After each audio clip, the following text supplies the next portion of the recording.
We are going to go ahead and get started. So, for everyone who doesn't know, this is Marie. She has been doing content for Hello. some time now. I think you're going on like 2 years, close to it. Yeah, almost. Yeah, and she just hit 14K followers, so that is freaking awesome. And yeah, let's get into this. So, the first thing I wanted to talk about, I wanted to learn a little bit about, obviously, you have been through the ringer with addiction. You've been on Suboxone, you went to Sublocade, all of it. So, how did everything start? What was your like childhood like? What was your family situation, stuff like that? So it's a little ironic. I did some digging into your videos as well, and to prepare for this. And I really feel like you and I have a lot in common with our childhood in just a little bit different ways, with it being very chaotic. When I was younger, I always had to be responsible for everything. Like my parents were very strict. I was always punished, always in trouble, always sent to my room. No matter what I did, it was always like, you're the problem. You're the black sheep. It's you, you, you. So that's how I grew up. I grew up in an Italian family. My father is super strict. He was like the head of the household, and my mom does everything that he wants her to do, like a little puppet, kind of. So growing up, I never really had a relationship with my mother, to be honest with you. My mother would always be like, you're the daughter that I wish I never had. She always wanted a daughter, but it was never me. Like, that's what she used to tell me growing up. Right. And as a child, hearing that is like it like cuts you like a knife. Oh yeah, absolutely. And yeah, so and I have three brothers. So I have two older brothers. One is 15 years older than me, one is 10 years older than me. So it's like my mom had like two different families almost, but with the same father. So she had them, and then she restarted and had me, and then I have a little brother. So growing up, my brothers were always, even my little brother, super protective of me. Like they were my boss. I'm the girl in the Italian family. And it's like they would find out what I was doing. Like my brother, he would always like listen to like, cause he was 10 years older than me. Like if he stopped in a store and heard there was a party on a Friday night, he'd be like, you're not babysitting. You're doing, cause I would lie. I would have to. They In knew. order to get out of my house, I used to babysit a lot when I was younger. Okay. And I did that because I needed to make money to pay for different things for myself because my parents, they didn't always really have it, to be honest with you. Like I know. they paid the bills, they put food on the table, they gave me a life, but it was nothing extra. Like I used to get hand-me-down clothes, and if I wanted something, I had to work for it. I had to, put in the effort and hard work. So I started babysitting. Believe it or not, this is kind of scary, but I started babysitting like around 7 or 8 years old, like four Wow. kids. Okay. Like, that was like my escape out of my chaotic household was Sure. to babysit. And I did that for my cousin. And she had four kids, and I would go over there and babysit. And, you know, she, instead of paying me or whatever, it was always something with my parents. Like, here's the money for Marie babysitting, and it would never come right to me. That's So my mom would do the same exact type of thing. yes, and I remember, and that's where I resonated with you. Hi, Ashley. So I I just felt like I would always have to work. I would always have to be very sneaky as a child. Like my parents were so strict, but I found ways to be a sneak. I was always very manipulative from a young age. And you know, Yourself. So yeah, that makes a lot of sense. yeah. So then like I would babysit and stuff. And then when I got to the age of like 11, 12, I started to be like, interested in hanging out with my friends more. Like babysitting wasn't what I wanted to do on a Friday night anymore. I wanted to drink. I wanted to smoke weed. I wanted to do what I wanted to do and be sneaky. So I had a neighborhood and all the kids would hang out. We would go back in the woods and we would drink and we would smoke and we would party and we would be reckless. before we started driving, we would walk back in the woods and like we had a spot and we would set up a fire and everyone thought they were like the coolest thing in the world, like, oh, we're partying back in the woods. Well, that was like around 11, 12. Right. Okay. And I started smoking cigarettes then as well. Yeah, You yeah, know, that was about. I was a little bit older. I didn't start smoking until I was like in high school, and then once I started, it took a long time for it to pick up. And then I got a job, and once I got a job and was hanging out with people, it was horrible. I was doing it all the time. like I remember there used to be a store, Wawa. I don't think you have that store, but like a convenience store. And I used to walk up there with my money, my babysitting money or whatever, Right. and ask somebody to run in there and grab me a pack of Marlboro Reds. And they would do it all the time. Like, you would just ask anyone and they would just be like, yeah, I'll get you a pack of cigarettes. No big deal. So, hi, Carla. Hi, Ricky. So, yeah, it was like that. And I started, hanging out, getting my little posse together. And I went to a convenience park, like a park that had like rides and stuff like that. And I was hanging out with a friend. Well, I ended up meeting this guy, and I didn't even know that I went to school with him. Like, he was somebody I didn't even know existed, right? Okay. So we started dating, and that was my high school boyfriend from the time I was 13 years old till the time I was 25 years old. I dated Oh, this one wow. guy. Okay. And it was super serious. When you're in high school, and I heard you say this as well, you feel like that is the love of your life. You're gonna walk Never down the forget. aisle, right? Yeah, you never forget your first, like, Abs- and it's usually in high school, but that person sticks with you forever. Mine still sticks with me. So, it and you does. you were with him till 25. I mean, that's a long time. So we were together, but this is the thing. I started dating him and I fell head over heels in love with this guy. He was my everything. And he treated me really well. He would buy me like in high school, he would buy me like big bouquets of flowers and get them delivered to the front office and like make me feel special in high school, like walking around with this, we were like, I was in love. Right. And that love turned into somebody that I started really partying with. Like, his household and my household were two separate households. My parents were strict and his dad was not strict.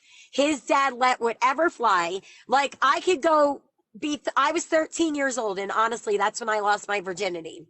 Okay. Okay. I was young. And now I'm looking at my kids and I'm like like how was I even doing that at that age? Yep. Like, it blows my mind. So I would go over his house, his dad would look the other way, we'd walk upstairs type of deal. Got it. So, So whenever it comes to like all the drinking and partying and all that, did you ever have a point where you were like, this is becoming a problem or anything? I know whenever yes, you're young, you don't always think that way, because I didn't. But me yeah, either.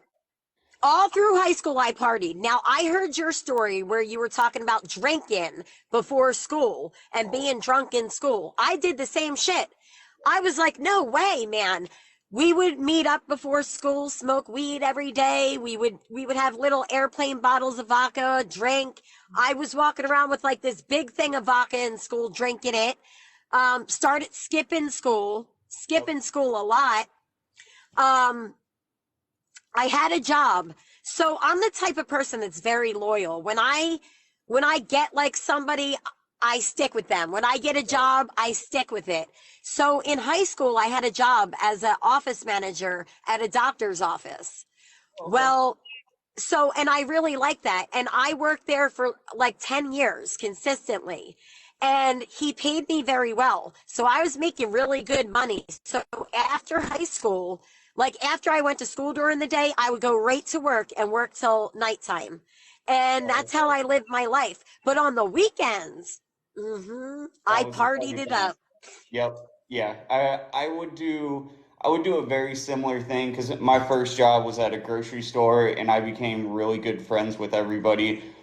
But I was always school, work, go to sleep and repeat basically. And I was the same way. The only thing that pulled me out of that job was the grocery store ended up closing down. So it was like, otherwise Uh-huh.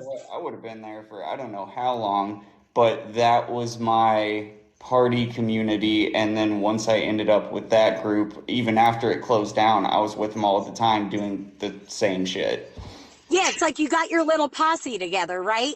And everybody hangs out, oh, who's getting the weed? Who's going to the liquor store?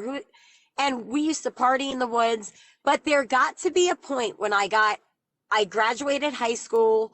I started also picking up a second job after my job at the doctor's office. I started waitressing. Now, Okay. when I started waitressing, I noticed that I started getting a very addictive behavior to work in, like Okay. overworking to the point where it was like, I got to work. I got to make more money. Like I want it to be up here. Yep. And I have a very, very good work ethic, and I like to do things the right way. Like I'm not going to say I'm going to show up and not show up type of deal. So I was very responsible all through high school, even though I partied. But when I got to be 20 years old, at the job that I was waitressing at, there was this guy, he was a busboy. And we used to party after work. We would go to the bars. In high school, I did a lot of ecstasy, cocaine, acid, shrooms, like all of that type of stuff because my boyfriend was selling acid. He was selling like the cubes, the sugar cubes of acid. Got And we it. were dropping acid in our eyeballs too, like the liquid acid. So So we were, your first love and long-term relationship, very first in the beginning, he was the one that really introduced you to the hard stuff, not just drinking and weed and all that stuff. well, we did it together. I don't Sure. feel like he introduced me. I feel like I was interested and I was just like, come on, let's go Got it. type of deal. My family feels like he gave it to me. Sure. That's their perception of it. But when I started waitressing and this guy was like, hey, I got something for you. And I'm like, what? What do you got? He handed me a 10 milligram Green Watson Percocet. I don't know if you remember them. I do. I do. I take Okay. those all the So time. So the green Watson, he hands me and he's like, just put it in your mouth, chew it, whatever, drink, take a drink. Well, I had to go pick my boyfriend up from work. And on the way home, I was driving like real slow, like I was at a red light. I was getting like the red lights and green lights confused, like, and You he, weren't and used to it. every, You got that tired effect. yes. And Yep. everything was slow. And he was in the passenger seat looking at me like, what are you doing? What do you want? And then he's like, I want some of what you got. Yep. I was So waiting for then, yep. So then the next day when I went to work, I'm like, dude, what did you give me? Because that was the best feeling in my life. Like, it literally made me feel like a whole person. Like something that I was missing in my body came into my body. Does that make sense? Like, I yeah. felt whole. And I got the same thing.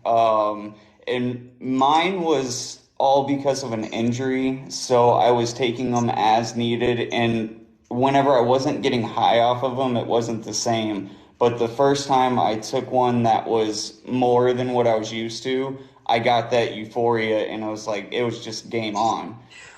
yeah, I did want to ask you.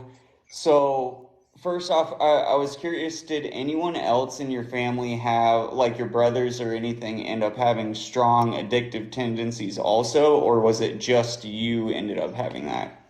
well, my family looked at me like I was the black sheep. But Right. after I've had years of therapy, I realized that I wasn't the problem, that I see different behaviors in them. Very controlling, very OCD. Like my dad it's his way or the highway. Like you cannot tell him no different. And that's just how it is. So I do see that, like for instance, my brother, he has issues with overeating. Oh, okay. Okay. So different type Okay. of addiction, but Yes, but his addiction just went in a different way almost. And for years, I did the same thing. Like I would either starve myself or I would overeat. and it was a vicious cycle for me. But once I got that Percocet, we started doing perks. And then my boyfriend got into a really bad car accident drinking and driving one night. And everybody kept saying, like, he's going to die. Like, everybody in high school is like, oh, he's not going to make it to 40. You guys, like, that type of deal. Right. Well, he got into a really bad car accident. And at the time, I was in nursing school. And I had a lot of, like, very hard classes, like microbiology, anatomy and physiology, Oh yeah, like, that's all at the same time. So he ended up having a brain injury from his accident, and he had to learn how to walk, talk. Like, he had like a metal plates put in his shoulder. Like, he was bad. It was very bad. But I also knew when I walked into that hospital room and I saw that morphine line just pumping into his body, that was the fucking end, that was it right there. And I almost was so sick that I would have wanted to take that. And I feel like a lot of addicts, like the true addicts that have been there and been without, they've all had that thought walking into a hospital room, and it's like, I wonder how good that morphine drip is. Yes. You know, can I tell you something? This is getting away from the story, like how I was talking, but I had another boyfriend after that was in the hospital on a morphine drip. I poked a hole in the morphine drip and sucked it out. Yeah, it's yeah, the type of stuff we do is absolutely I crazy. mean, why would I want to do that? Like, but I was so sick in my head that I needed something, and I was withdrawing, and he's like, I'll share. I'm like, all right, whatever. Yeah, I did a similar type of thing, taking my like dad's medicine. It wasn't morphine drip or anything, but he had some for his back surgery, and I I took them and replaced them with like Tylenol, and was Dude, like, I did the oh same thing. yeah, I did that to my dad too, and oh I my got God. caught. I Yeah, got so did caught. I. I ended up Well, blaming it because I was taking Ambien at the time also. So gotcha. Ambien would make me forget, and I was just like, "Oh, I must be doing it whenever I'm on the Ambien." And they knew it wasn't true, but yeah, I used to take somas, and somas would get me whacked out. I'd get into like a soma coma and be like, so after his accident, I dropped out of college, right? And I okay, started taking care of him. I had my own apartment at the time, and I had a roommate.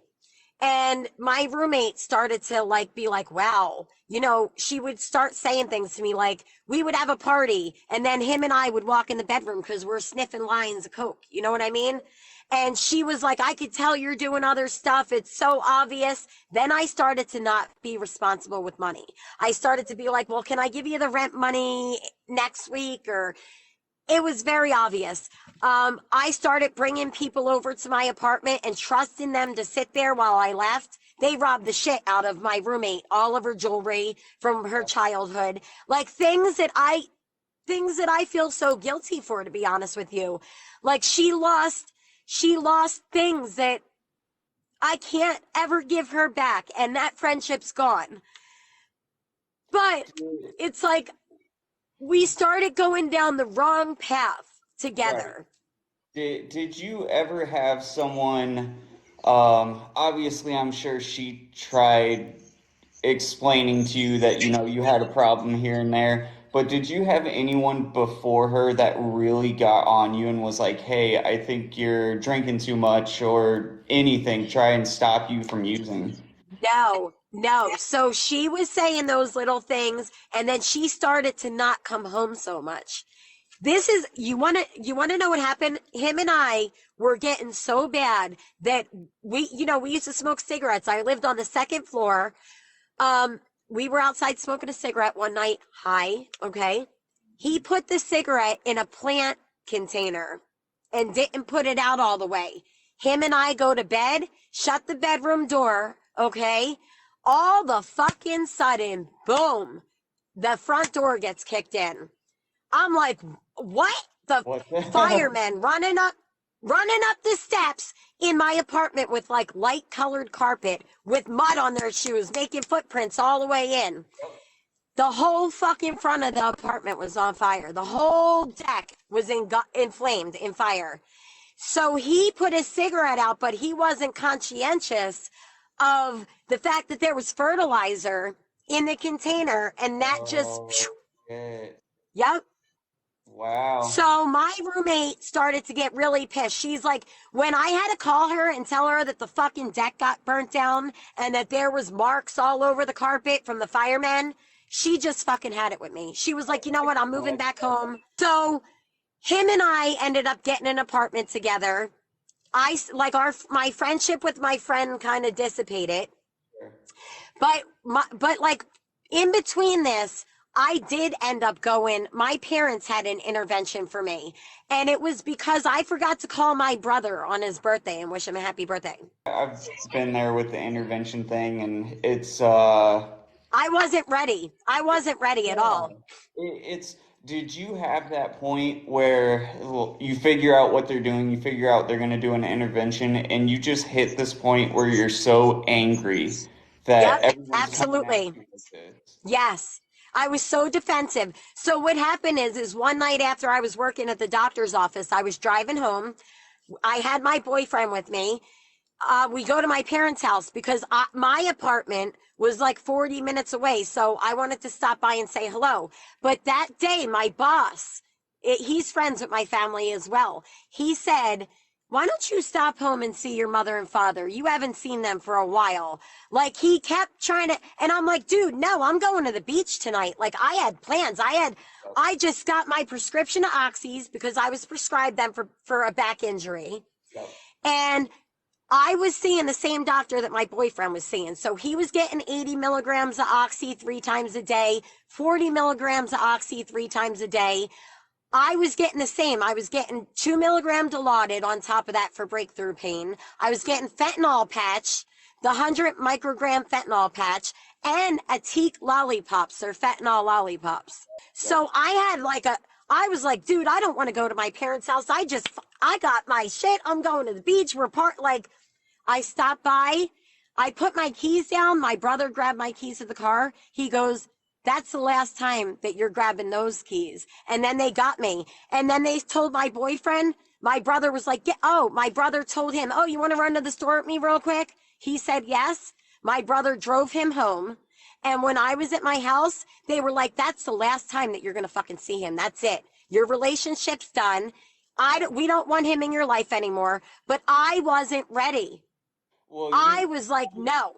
you had the whole time during your childhood where you felt like the black sheep, and then you found that's how it happens for a lot of people. You find the coping mechanism, which is the drugs, and so you run Absolutely. towards that. But whenever everyone tries to reel you in, it's like, why didn't you care this much? I guess whenever I was here and not using drugs, you only care now because I'm causing problems for everybody. Yeah. Yeah, And that's I normal. was at the point where I had a brand new car. I was late on my car payment. Like my shit was starting to fall apart. And my brother told me, we're going to basically they made me I didn't have any medication on me. He had it all on him and he took a fucking ride out of the house. So I'm like panicked thinking shit, I'm going to be so sick. Like this is it. They made me cold turkey, all that. They took me to my brother's house. They made me lay in my niece's bed and they told me you're going to sweat it out. That's what you're going to do. You did drugs. Now you're sweating it out. And I didn't they took my car keys from me. Like I felt like a child.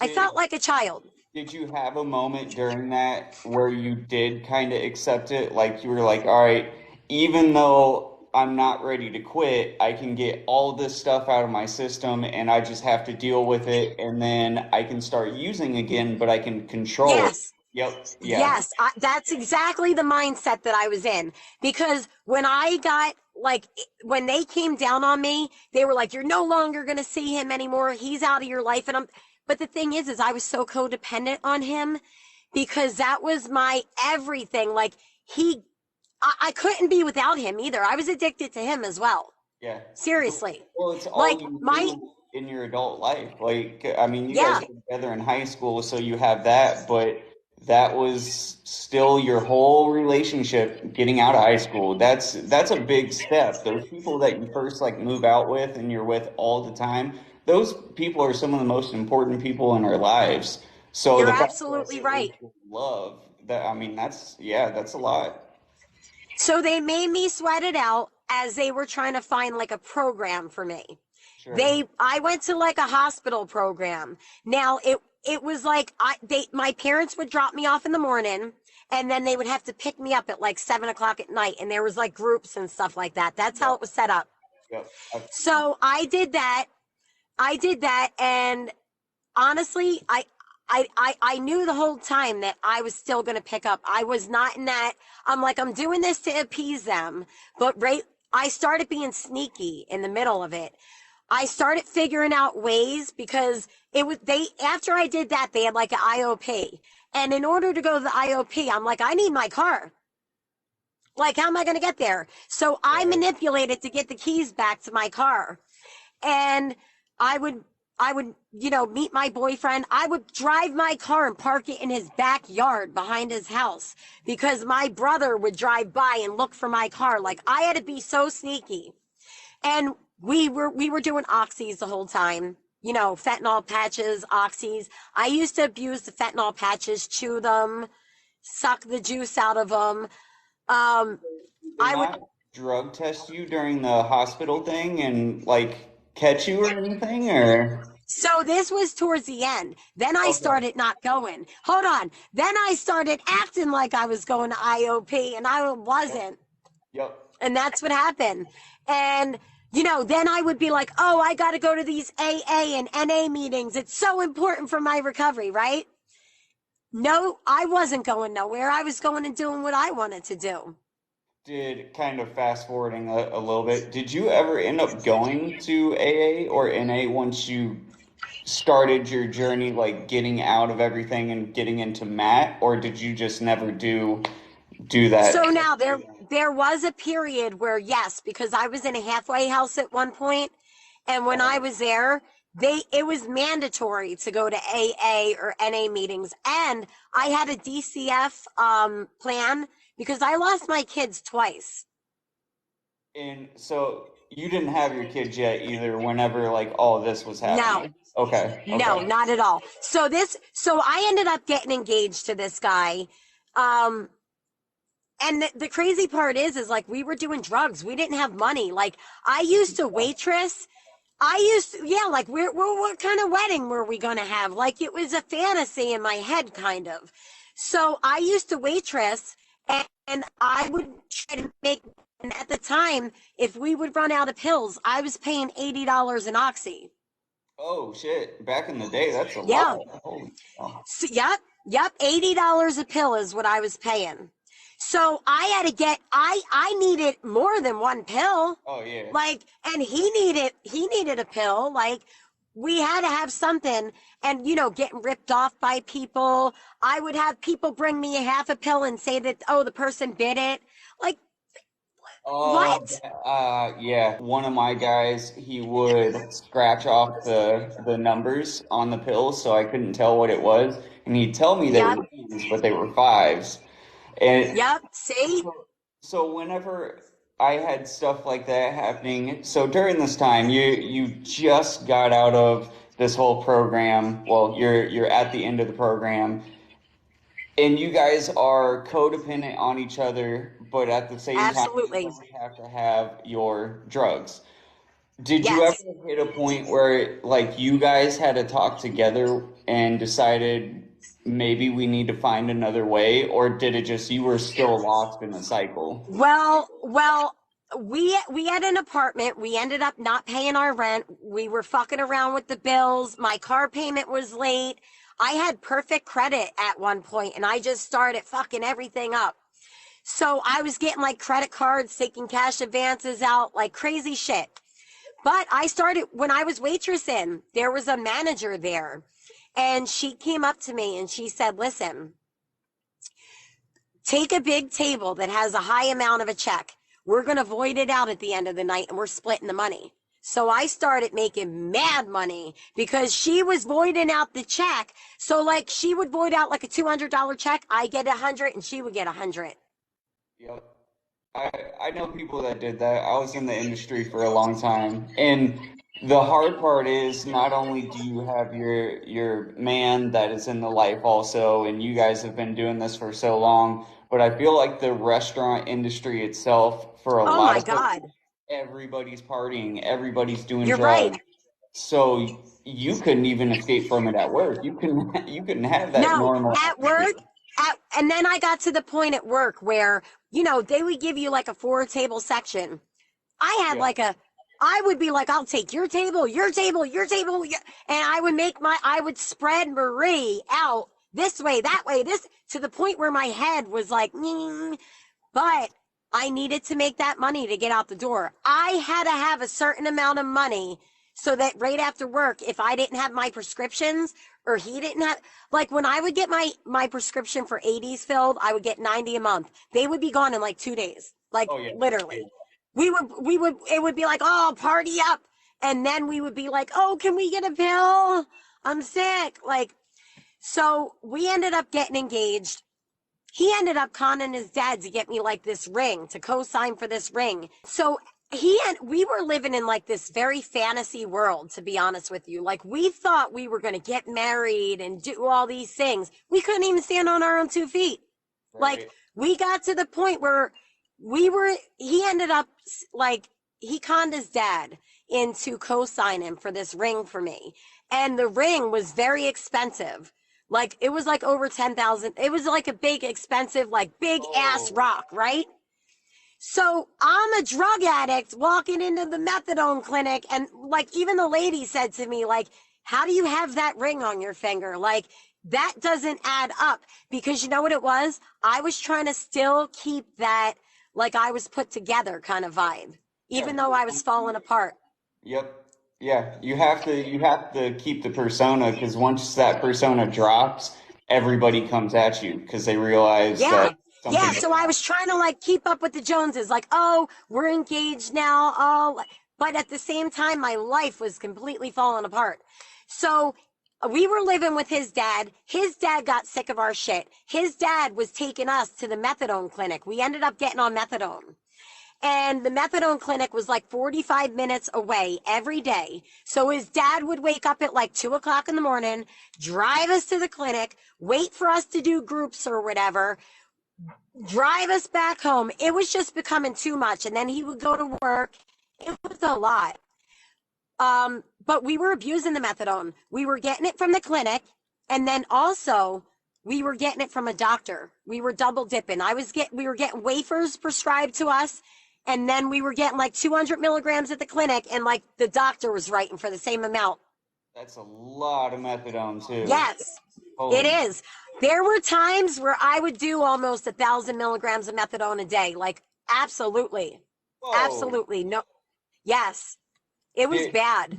did you have points? I mean, eventually you're gonna get used to it. I know how it is, but did you have points where like you really started nodding out? Because I Yes, was only because ever I on was taking benzos.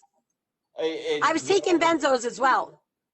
did did the methadone Yes. clinic and the other doctor they knew about that and they let you take both? Or, Nope. oh, Nope. Nope. So we were going to the clinic, and then we were going to a doctor and being like, we don't want to go to the clinic. Can you just prescribe the methadone? Because both of us had pain management issues where the doctor could legitimately write those things for us. Like, I have issues with my back, with like discs in my back, right. and he was in that car accident. So it's like we were trying to con the doctor because we're like, the clinic's getting to be too much. Like, can you just, and he did.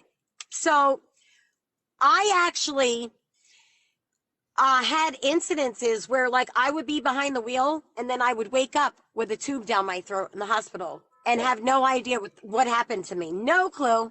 No clue whatsoever. I remember one time waking up in a hospital, and I woke up and there was a tube down my throat, and I panicked instantly, and I was like trying to get the nurse's attention, and Right. she had to get me a clipboard to, I said, what happened? Like, where am I and how did I get here? And she's like, overdose. Like, somebody found you in your car in a parking lot, slumped over. And the second that I wrote on that clipboard, was the second that I told them, get me the fuck out of here. Get this tube out of me. I wanted to rip it out because I needed to go get my fix. I was dog sick in precipitated withdrawal. So, so sick. And that's happened to me multiple times, having to be hospitalized and then like leaving AMA. Because you know what? They should have handled it properly, I feel like. They should have known. Well, especially it happened multiple times. So after the first time, they didn't like see in a previous medical chart or something, this person is going to leave probably, and it's probably not the best for them, so they couldn't hold you for a little bit or anything. I would go to multiple different hospitals. Like they all weren't connected, kind of. Right. And so I've woken up before with charcoal all over me. But the time that I woke up with the tube down my throat, I thought that was it for me. Like, I didn't know what happened. I didn't know if I killed somebody, to be honest with you. I didn't know if I got into a car accident. Like, I remember I was driving my boyfriend's sister's car because my car was in the shop. And I'm thinking, Jesus Christ, did I smash her car up? Like, what happened? And his father was starting to get sick of all this. So what ended up happening is his father's like, enough is enough. You guys are kicked out. Well, we had nowhere to go. We had my family no longer talked to me anymore. Like they disassociated with me, everyone. So, Whenever they stopped talking to you, did you start using more and oh start yeah. like So, acting? so to backpedal a little bit, it one Christmas, I went to my parents' house with my boyfriend. We walked in and my brothers literally started a fist fight with him. My brother grabbed one of those Atik lollipops because he was at my house and he took them because he didn't want me to keep taking them. So I was mad. I'm like, give me my motherfucking lollipop back. Like we were fighting. But at the time, I had my own Oxycontin and Somas and Xanax loose in my pocket because I didn't want to carry the bottle. Like that was what I was going to do at my parents' house during Christmas. So they ended up getting into a big fist fight with him. They actually knocked his front tooth out, which mortified me. And there was like this whole big incident. Well, the cops got called. I ended up taking everything that I had in my pockets and just taking it all together. Oh, My boyfriend's, yep, it was Christmas. My boyfriend's dad comes to pick us up to bring us back to his house. And all of a sudden he said, I just was out. Like oh yeah. like they were like, Marie, and there was nothing. They called an ambulance and I ended up in the hospital, overdosed again. And the second I woke up out of that, I wanted, you know what I mean? I AMA'd again because I'm like, I was so sick. I would do anything. I got to the Yeah. point where I became a trash can. If it was alcohol, if I couldn't get something, I would take whatever. If you told me these little blue pills are going to make me feel good, I'm taking them. Yep. I'm Okay. taking everything. So that at that time, his father was like, I want you guys out. So he ends up calling the police.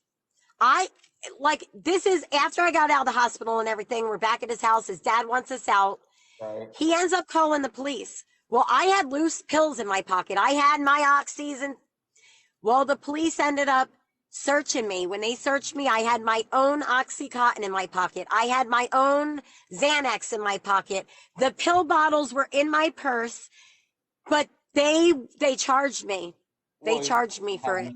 pill bottles. They get super, super picky about that, especially They in a do. situation like that. So, Yep. yeah, that I So, would always get so nervous about that because you remember the feeling where you're just driving and it's no big deal. You're driving to the store or something, but you always had something on you and a cop yep. would get behind you.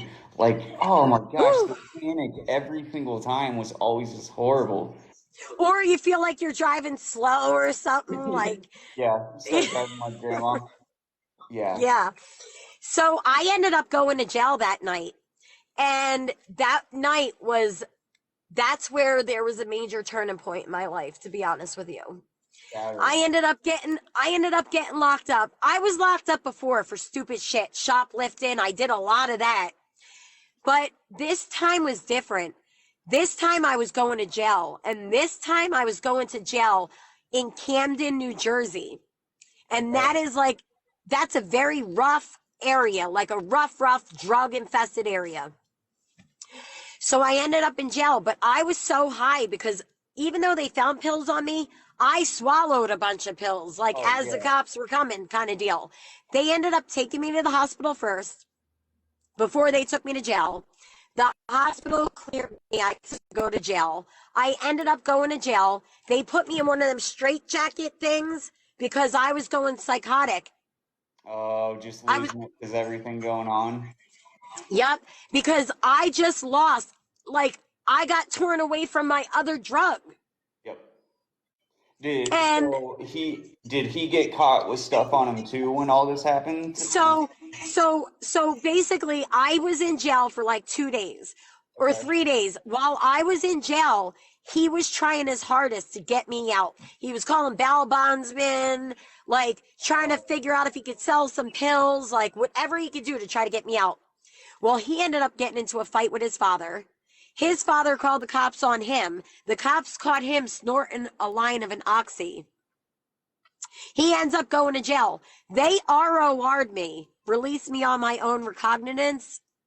Do you know what that is? yeah. Where they just let you out and give you a court date. Yep. So they basically ROR'd me. And after they did that, I'm literally signing the paperwork for like the court and all that. And I look over, somebody is banging on the window, like with the people that are in intake. I turn around, he was in intake. And Oh I'm shit. like, and honestly, that was the Crazy. last time that I ever saw him. Really? Take your time. Do your thing. You're all right. It's um how old were you when all this was happening?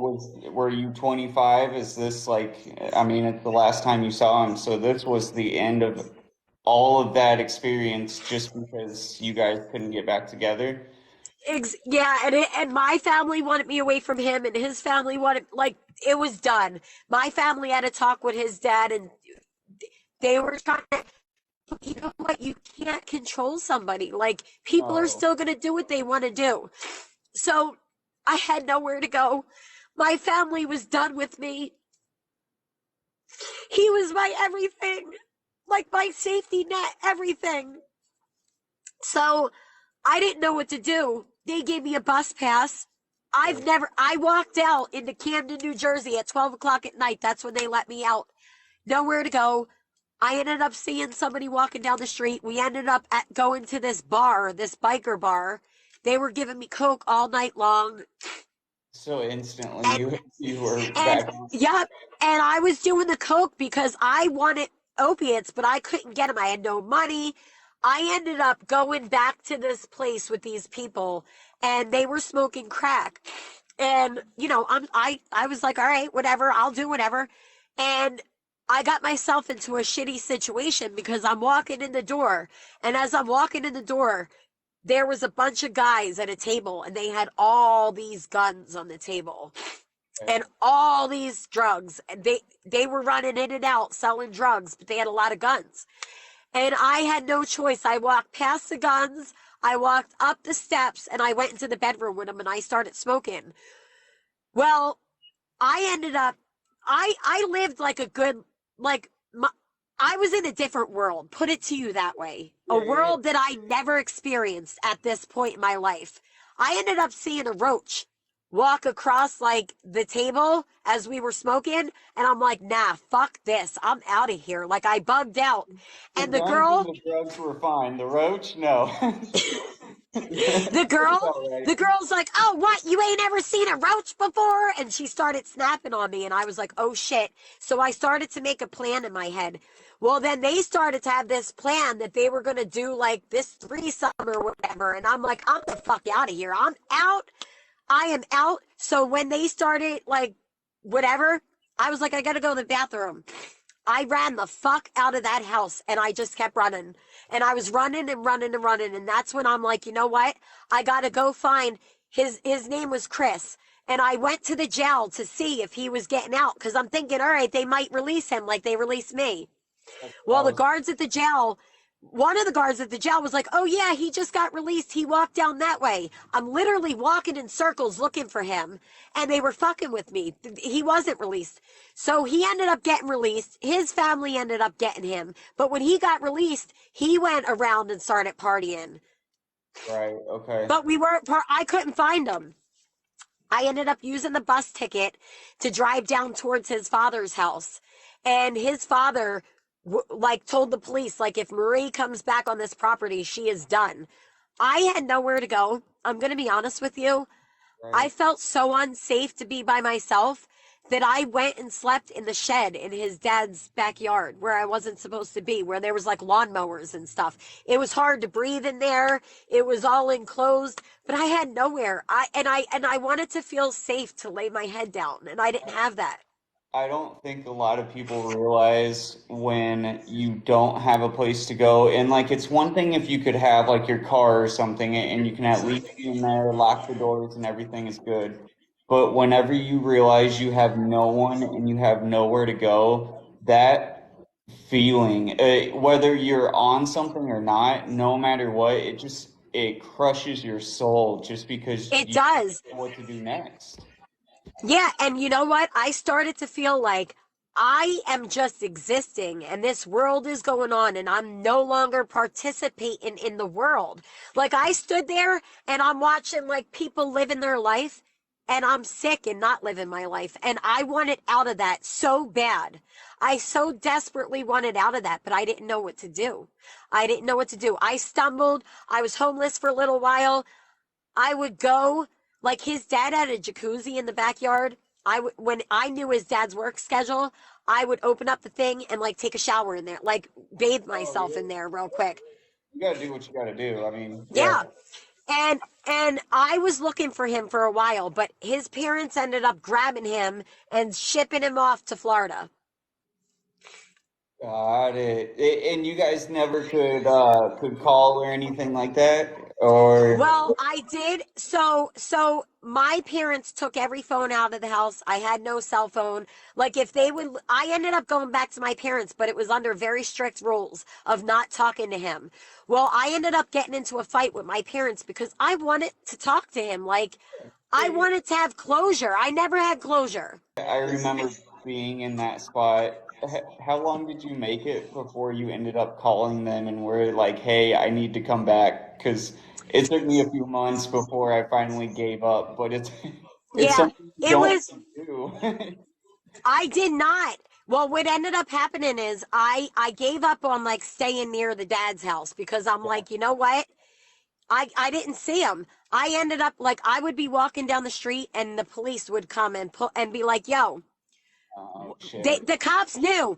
They would be like, "Go home to your family. You need to stop what you're doing." Like, and the cops knew I was sleeping in the woods, and they would like drive back there and like, make sure that I was Make sure okay. you're alive. Well, I was walking down the road one day and this guy, now see, I'm stupid, like I'm naive. I had my man my whole life and now I'm alone. I don't know what to do. Lost. This man was asking me where this bar was. So I'm like, "Oh, I could show you."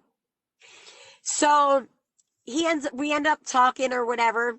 And he was like, "What's going on with you?" And I told him like I'm on the outs with my family. I have nowhere to go. He's like, "Listen, I'll put you up in a hotel room tonight."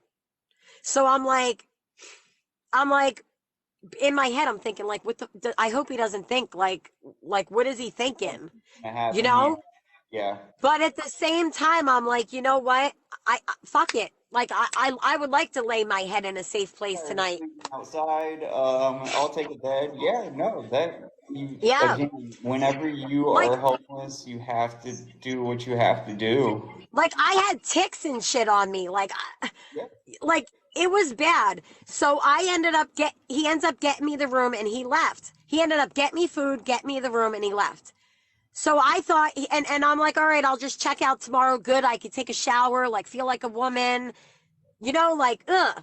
So the next morning, well, in between this, I reached out to a high school friend and I'm like, "I'm sick of being sick. I'm sick of this. Can you help me? I'm at this hotel." Well, in the morning, somebody knocked on the hotel room door. And it was the guy that paid for the room. And he comes with a McDonald's bag and like food, like he wanted to sit and have breakfast with me. So I'm like, okay, but I'm still thinking in my head, like, fuck, I hope he doesn't think something, like, Uh-huh. because that's not what I wanted to do. So we end up sitting there eating breakfast or whatever. The dude tried to be slick, right? But what ended up happening, my friend ends up coming and knocking on the door. And he was like, no, get the fuck out of here. She's coming with me. She's not staying here with you. And I ended up going with my friend. They ended up talking to my family and getting me back to my parents' house. Gotcha. That I feel like whenever you're in a situation like that, how many times has that happened? Because I'm a guy, I don't understand completely what it's like. I've been in some compromised situations where I didn't know what somebody was gonna do, but how many times did you have that happen, especially whenever you're partying and all types of stuff, where it's just like, I am getting something out of this, so I'm gonna accept it, but I have to be able to get out of here before something goes wrong. Did that happen all Well, the time? yes, I have. So basically, I was doing a lot of shit, and I got to the point where I was so codependent on my ex. You have to realize I was with the only person I was ever with. Like I Right. wasn't with multiple people. That was the one and only person. Yep.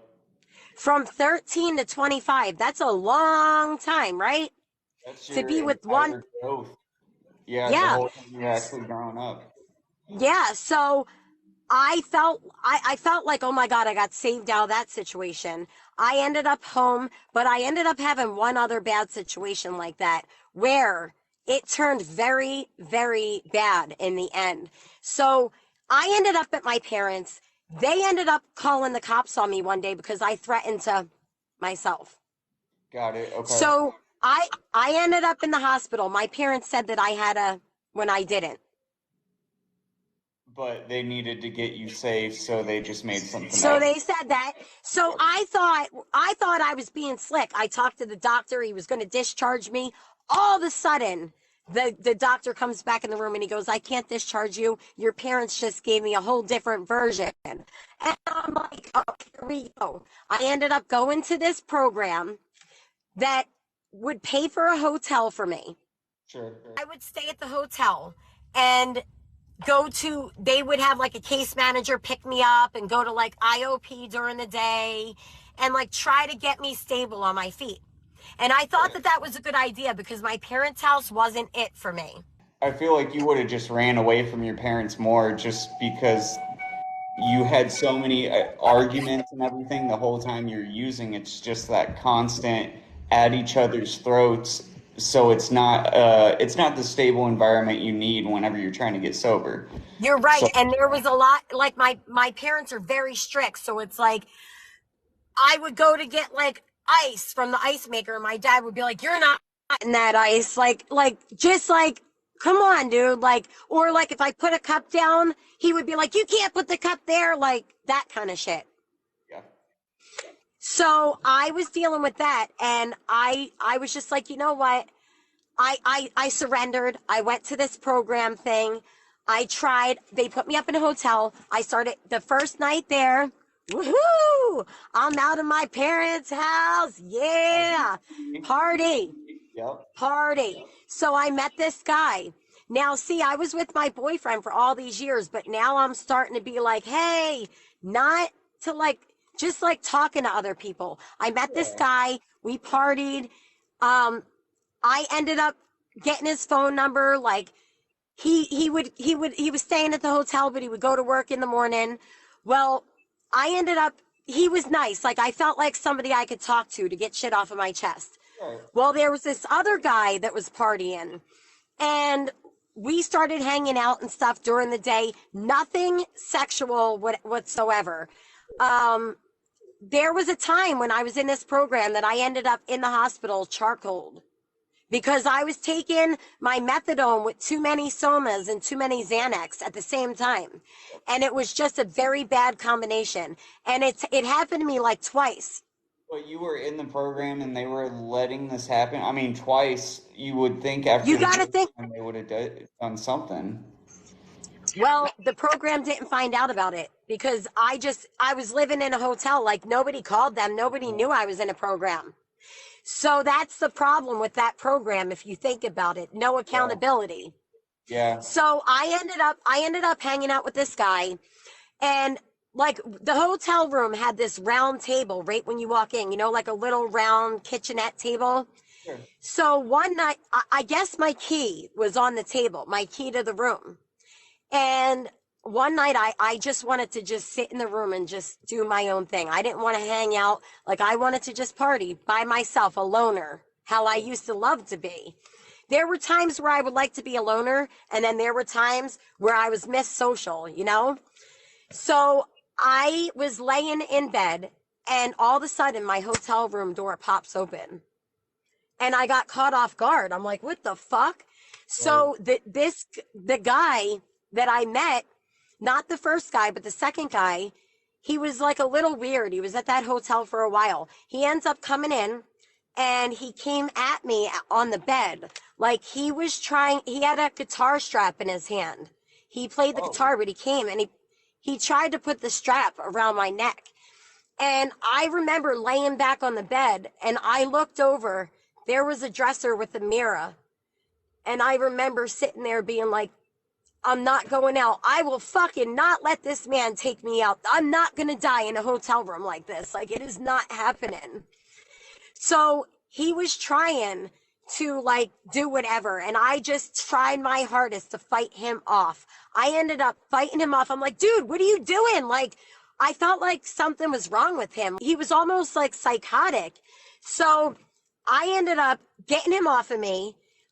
He ends up putting the guitar strap like on the other end of the room, and he lays in the bed. I ran the fuck out of my room, okay? I ran out. I left everything. I had a bottle of methadone, my wafers. I had Right. all my meds lined up in my room, but I was scared because I thought he was going to like do something. I thought I was going to die in that hotel room. Oh yeah, yeah.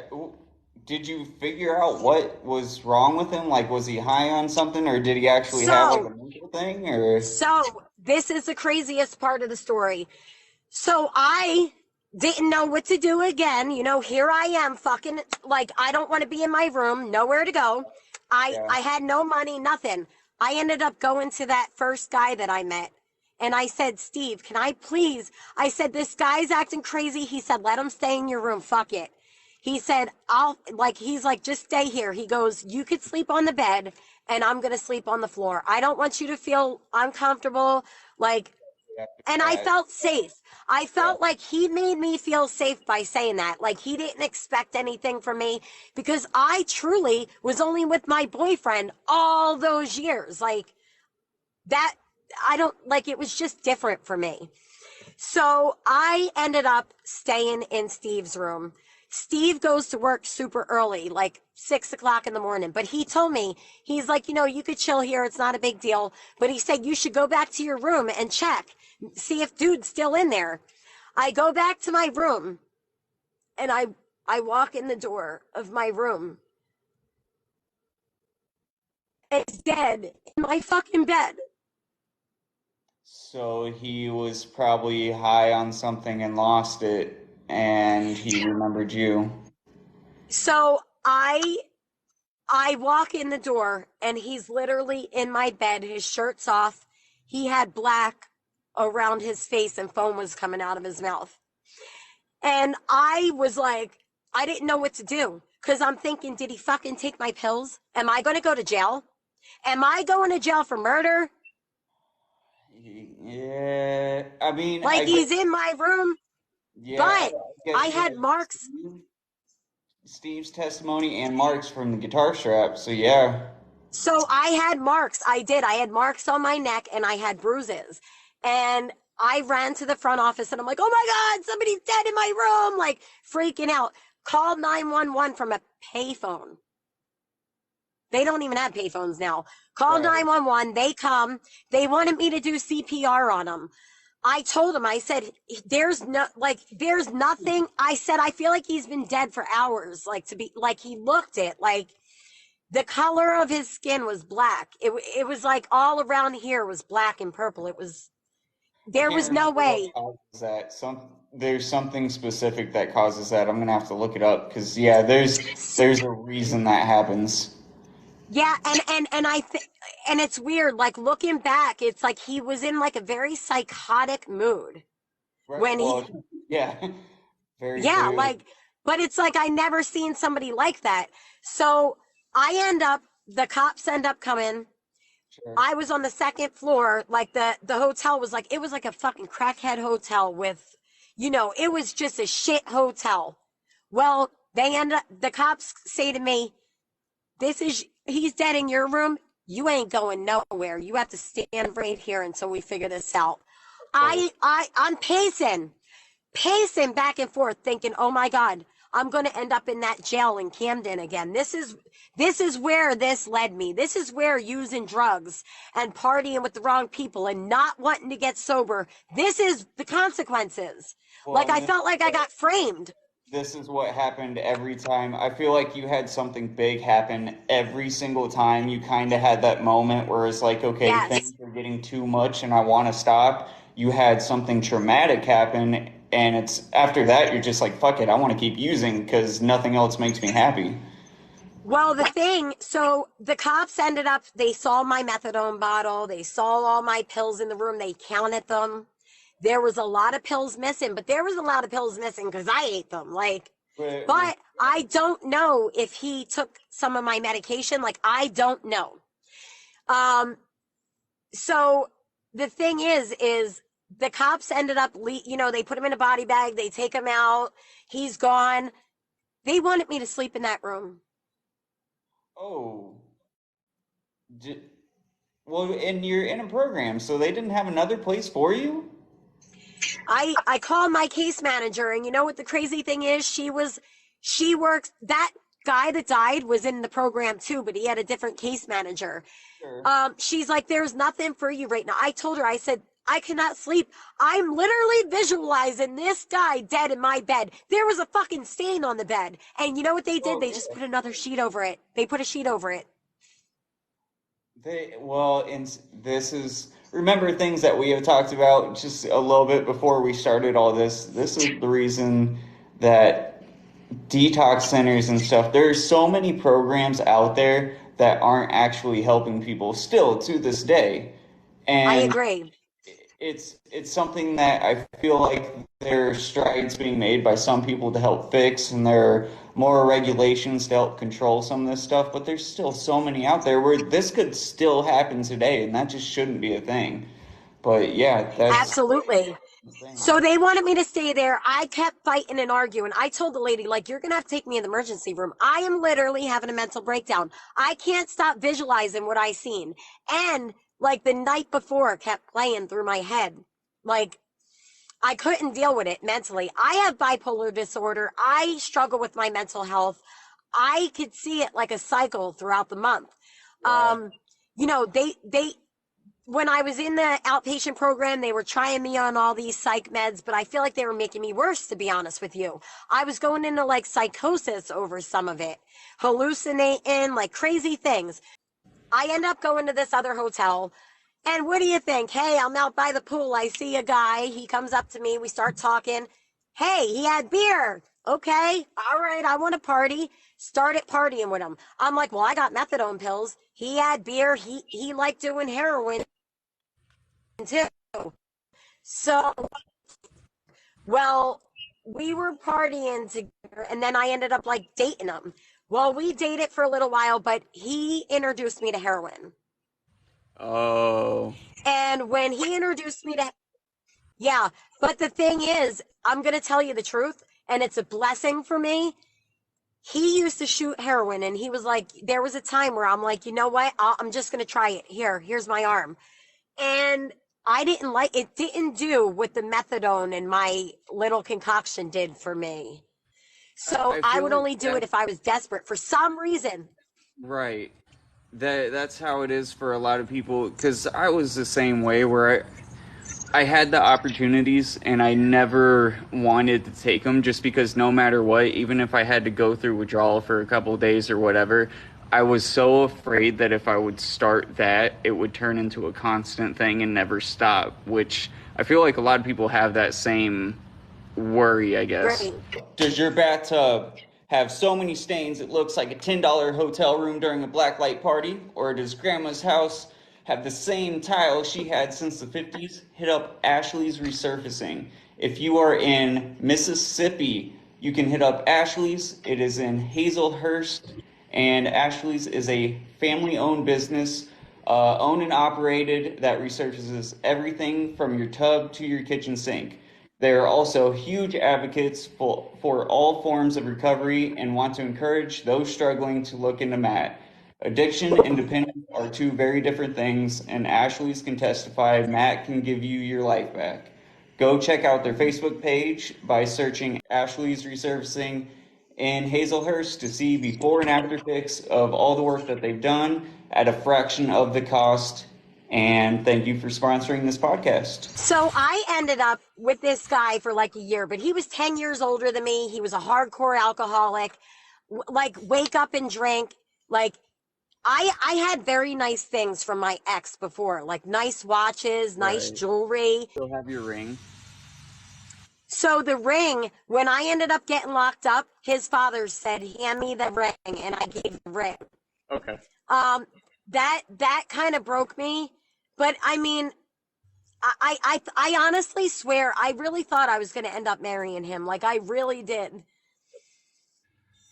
And I ended up with this guy for like a year. And it was just a lot of bullshit. Like he would look at me and be like, "We don't have nowhere to stay tonight." And he'd be like, "You see the ring on your finger? I could use that tonight." Or, "Do you see the watch you have? I could use that." There was a time where he was drinking and driving, and I was the passenger, and he ran out of gas. So we started walking down the street. Well, the cops ended up coming to his vehicle, and he had beer cans all in the inside, like completely fucked up. So we're walking back. Now, I wasn't drinking. He was, because he drank all day long. Well, the cops were like, "Who was driving the vehicle? Who was driving the vehicle?" It's because they seen the open containers and shit. Because I wasn't drinking, I took the fault for that. And I ended up going to jail. While I was at jail, he had nowhere to go. He was looking for his drugs, this and that. He ended up pawning, like, I had like a Movado watch and it was expensive. He sold it for like $25. And literally that broke me, because that's where I was like, dude, what am I doing with my life? I had this dude fucking taking shit off of me so that he could get a case of beer. Like, no, I can't. You're the whole time you're missing what you had before too. This is like your first Absolutely. relationship afterwards, Ab- and you're back in the same Absolutely. situation. Yeah, no, that's hard. Yeah. So and while I was with him, there was a few times that I did get in touch with my ex. And he was like, "My family don't want me talking to you, but like I still love you, and like if we can figure it out, we'll figure it out." Well, I ended up breaking up with this guy, and I had nowhere to go because my family had come to do another intervention. I was living in a trailer park. There was this lady that I would clean for, but I would steal her morphine. She had liquid morphine. And while I would clean, I would take her bottles, and then I drank half of it and fill it up with water. Like, you know how evil that was? This lady had cancer. And I was at the point where I just didn't give a fuck. Like, it was me. I was selfish. I started hating myself. I didn't like the person that I became. I seen all these things happening, but I just couldn't put one foot in front of the other. I had no idea how to stand on my own 2 feet at all. Like, I was never taught any of that. Right. So, Well, and the hard thing is that a lot of times we don't realize as addicts, like you were doing that to her, and you had done multiple things like it before, and the dude you were with, he was just doing the exact same thing, and it's exactly. a cycle end up in that nobody gains from, and it's hard to accept and realize those facts. And usually, once you start to realize that, that's whenever you start sobering up, because you figure out you can't live like this before with absolutely nothing. So after all this, I was trying to get back off of things. I ended up going to my primary care doctor. She ended up giving me methadone. I was on methadone. I was trying to do it the right way, but I really wasn't. I was still abusing stuff. I end up, I end up going. The weird thing is, the guy that I was with, I ended up going to his cousin was always really nice to me, and she used to let me like stay there. I would watch her kids. We became very close. So I was staying there, and that's where I met my kid's father. He ends up coming into the picture because it was my friend's cousin, and she was like, oh, just go out on a date with him, just go out, like, put yourself out there. And I was struggling because Did you want what? to be in any type of relationship though after all of Well, this? kind of at first, I really didn't. I was just going out just to go out, like just to go out and have fun, party. Who wouldn't want to go to a club with someone? Shit, party, you know? But the thing is he never knew that like, I was an addict. But the thing is, I was to the point where I was such a broken down woman. Like, I felt like I had no, like, I felt inhumane almost. My teeth were gone. I was like, by the time I was 26, my teeth were gone completely, completely gone. Um, walking around with no teeth for a while, just feeling like I would talk like this. Your Like self I wouldn't talk like this. gone. Yeah, because even I I, would, I yeah, didn't have I didn't have that bad a thing happen to my teeth and everything, but even just the little fuck ups, I don't know what it is about your teeth that whenever something happens to them, it just that's one of the reasons I feel like I started getting anxiety because subs started taking my teeth away and like messing them up, and you can't have a conversation with somebody because you're so self-conscious, you just get lost in your head. yes. I agree. I agree. I had no confidence whatsoever. Zero. I still struggle with that. I struggle with social situations. Even though I'm on here and talking to you, if you've seen me, I'm a homebody. Right. I'm like the type of person that's always home with my kids. I'm not like going out and doing things. Like, I am so opposite today than I used to be. Like, I'm in bed at 7 o'clock half the time. That's just me. Um, you know, I started, so I met my kid's father. When I met him, he traveled for work. So he was like, "Hey, my next job is in Chicago. You want to come?" I'm like, "Fuck it. I have nothing else to do." Yeah. I went from Chicago. I went from Chicago to California to Arizona to Texas. Like, I went all around. But listen, when I went all around, the first thing that I had to establish was, where am I going to get my shit? Yep. State to state to state to state to state. That's fucking hard. That was a job all in itself. Oh hell yeah, it's hard enough finding your shit in town, but whenever you have no connects anywhere, Yep. what Yep. what if you don't Dude. mind sharing some of it, what did you end up doing usually to find your shit? I mean, you just went to the dingy So places and hope no, I would seek out a doctor because I had my medical records, and like it said, like, I had like MRIs in my back. I had medical records that like substantiated me getting something. And then the fact that my doctor from New Jersey had me on something, like, basically, can you take over? got it. Okay. But How long? listen, this is like 10 plus years ago. So you got to keep that in the forefront of your Right, mind. Things were right, right, different. right. It's not what it is today. Today, that would be extremely impossible, I feel like.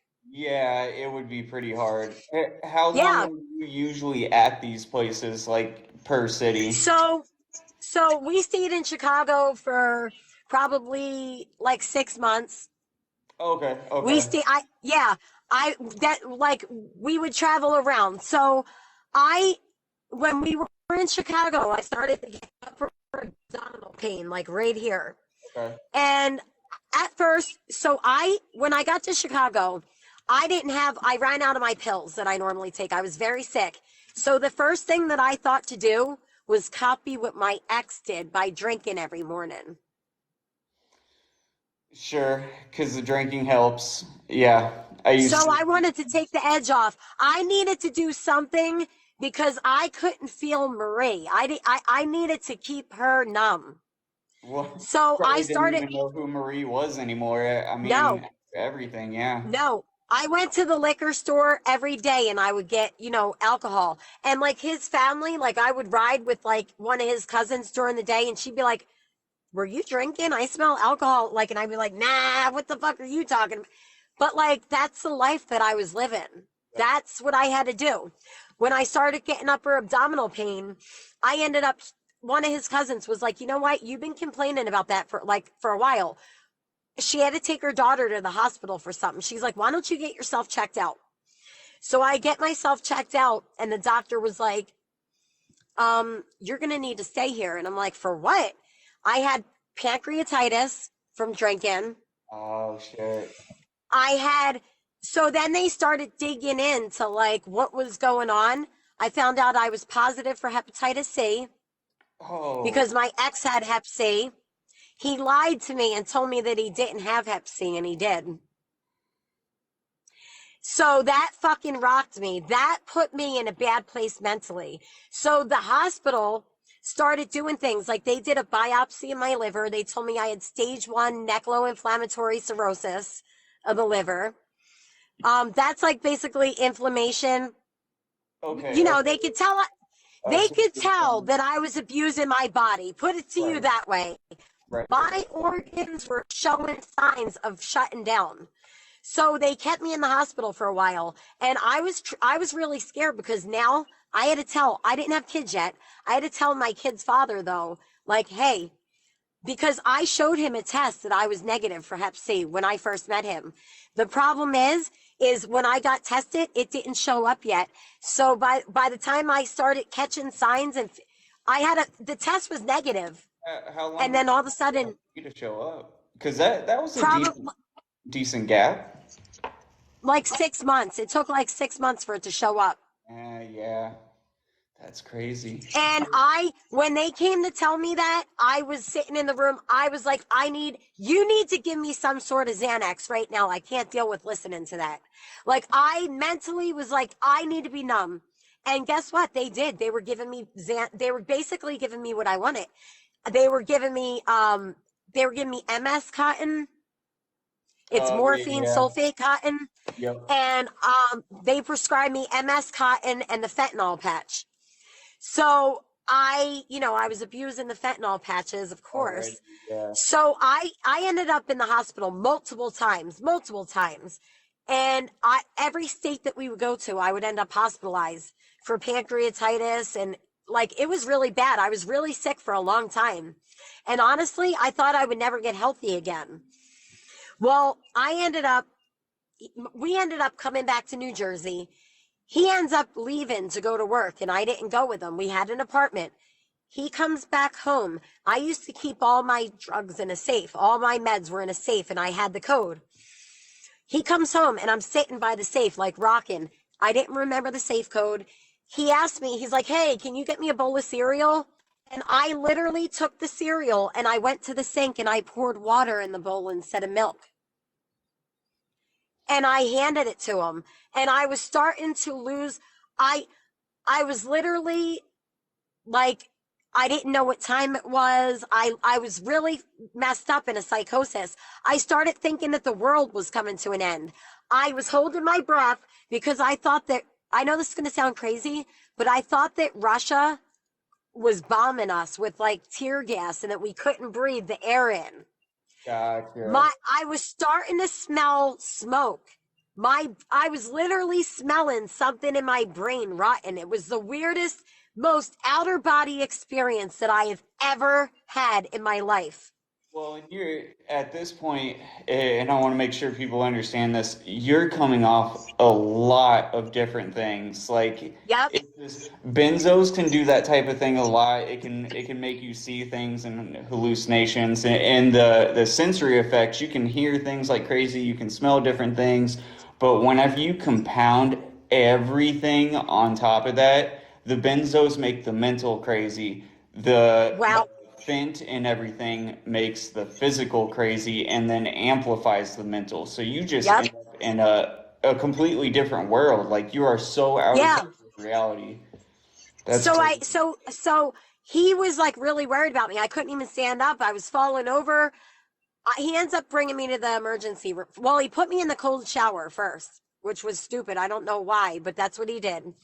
And then he brings me to the emergency room. I get to the emergency room and they were I had no concept of time.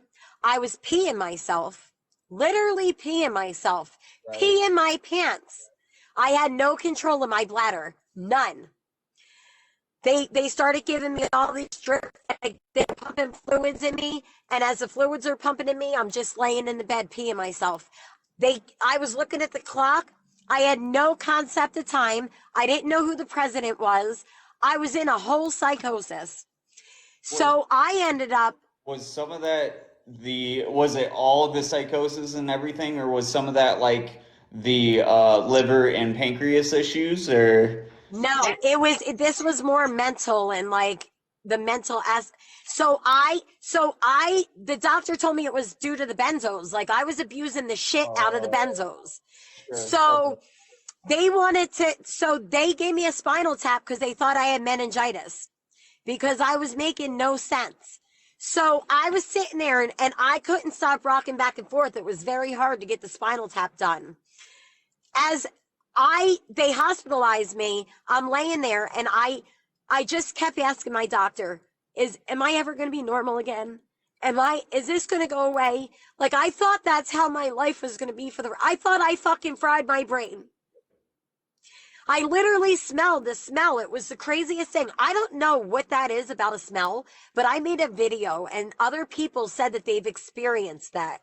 it's yeah, it's something with because all that stuff is our nerve endings, and whenever you overdo it, it's some like electron firing in your brain that creates smells from memories. So you were remembering something that you smelled before at some point that triggered a negative like feeling in you. It's super weird how Yes.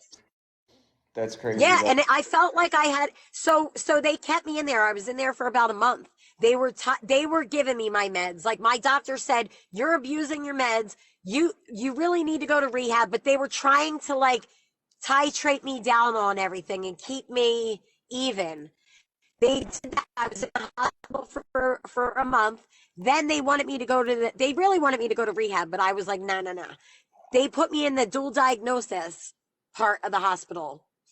So Right. I was in there for a few weeks. When I was in there, I was still on the fentanyl patch and everything. Like my doctor still had me on my meds, but because they were controlling them, it was they were controlling them. So it was like I was looking for a feeling. Okay, I Sure. wanted to feel the feeling. Yep, and you do So not get that whenever it's the doctor recommended dose. So, right. So what I did was I had my kid's father. I had fentanyl patches at home. And it was easy to bring him in because it's like a flat, like it's not, like he slipped it right across the table to me, basically. So I was eating them while I was in there.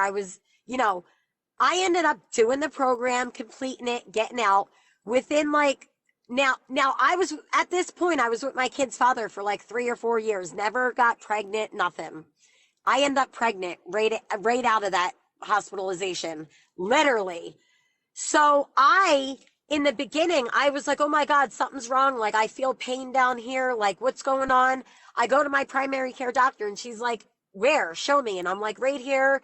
She's like, are you pregnant? And I'm like, no, dude, there's no way. Like, I haven't gotten pregnant. Like, there's no way. I just thought I couldn't right, have kids.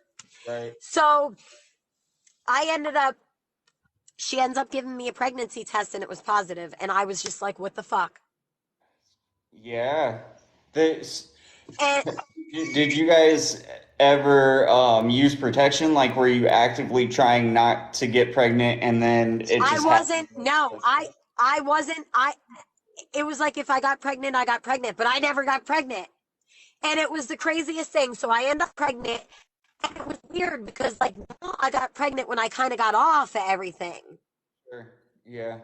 Like my body was like fresh, like down off of mostly. At this point, did they have all the internal stuff taken care of, or were you still like fighting that? So the fact that the pregnancy came along, you were afraid something was going wrong with that, and then you Yeah. found out you were Well, pregnant. exactly. And then the doctor, my primary care doctor was like, you're pregnant. That you can lose that baby if you fuck around with your meds. Like you got to take it. And sometimes you got to take it correct. Like you might need more. Right. So at the time when I was pregnant with my son, I was on MS cotton and the fentanyl patch. She took the fentanyl patch away and she kept me on the MS cotton. Well, I went through that pregnancy. I had him. They tested they tested the meconium, that's the poop, and then the placenta, and they knew that there was opiates in the baby. But he wasn't showing any signs of withdrawal. It was like a complete blessing. He was perfect. Okay, that's awesome. So I ended up feeling like I dodged a bullet. Right. So after that, like I had my son. I was kind of struggling being a mom and being an addict at the same time because after I gave birth, I picked right back up where I was.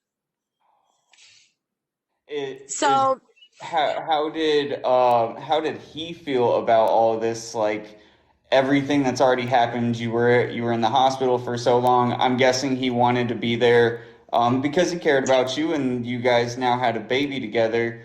But was he trying to discourage you from using and continuing using, or was oh, he? yeah, he didn't like the fact he could tell. Like I would nod out all the time. I would slur my words all the time. When I listen to videos from when my son was little, my kids don't even recognize my voice. It's so crazy. My kids were like, "That's not you, mommy," and I'm like, "You know what? You're right. That's not me anymore. That is not me anymore because I used to be slurring my words like." Real bloated looking, like very puffy looking, you know, tired, overtired. You know what I would do, especially on the methadone and Xanax? I would be laying down in bed, but then I would all of a sudden sit up and just be like this. I would do it all the time. And this is something. Now I used crazy amounts of oxy and everything constantly. And I tell you what, I had moments where I would nod out and I would kind of just, get tired. I don't know of many moments I had where I was like actually in the middle of something and nodding out. The only time that happened was sometimes when I was driving, that would almost happen. And Oh that was my really God. weird about Yeah, and it. then you're like, oh shit, is it? And then you get the lights confused. Do I go for the green light or do I stop? I do that. It's just weird that I've had so many people talk to me about nodding out, and that's one of the few things it's just like I really didn't have that happen a ton. And I don't understand why it's different for some people. It's weird. Well, everybody's genetically different. You got it. Right. Like, we're all not made the same. Maybe it's just something genetically with you that it doesn't happen for you. And that's, you know, thank God, right? Yeah. Thank God.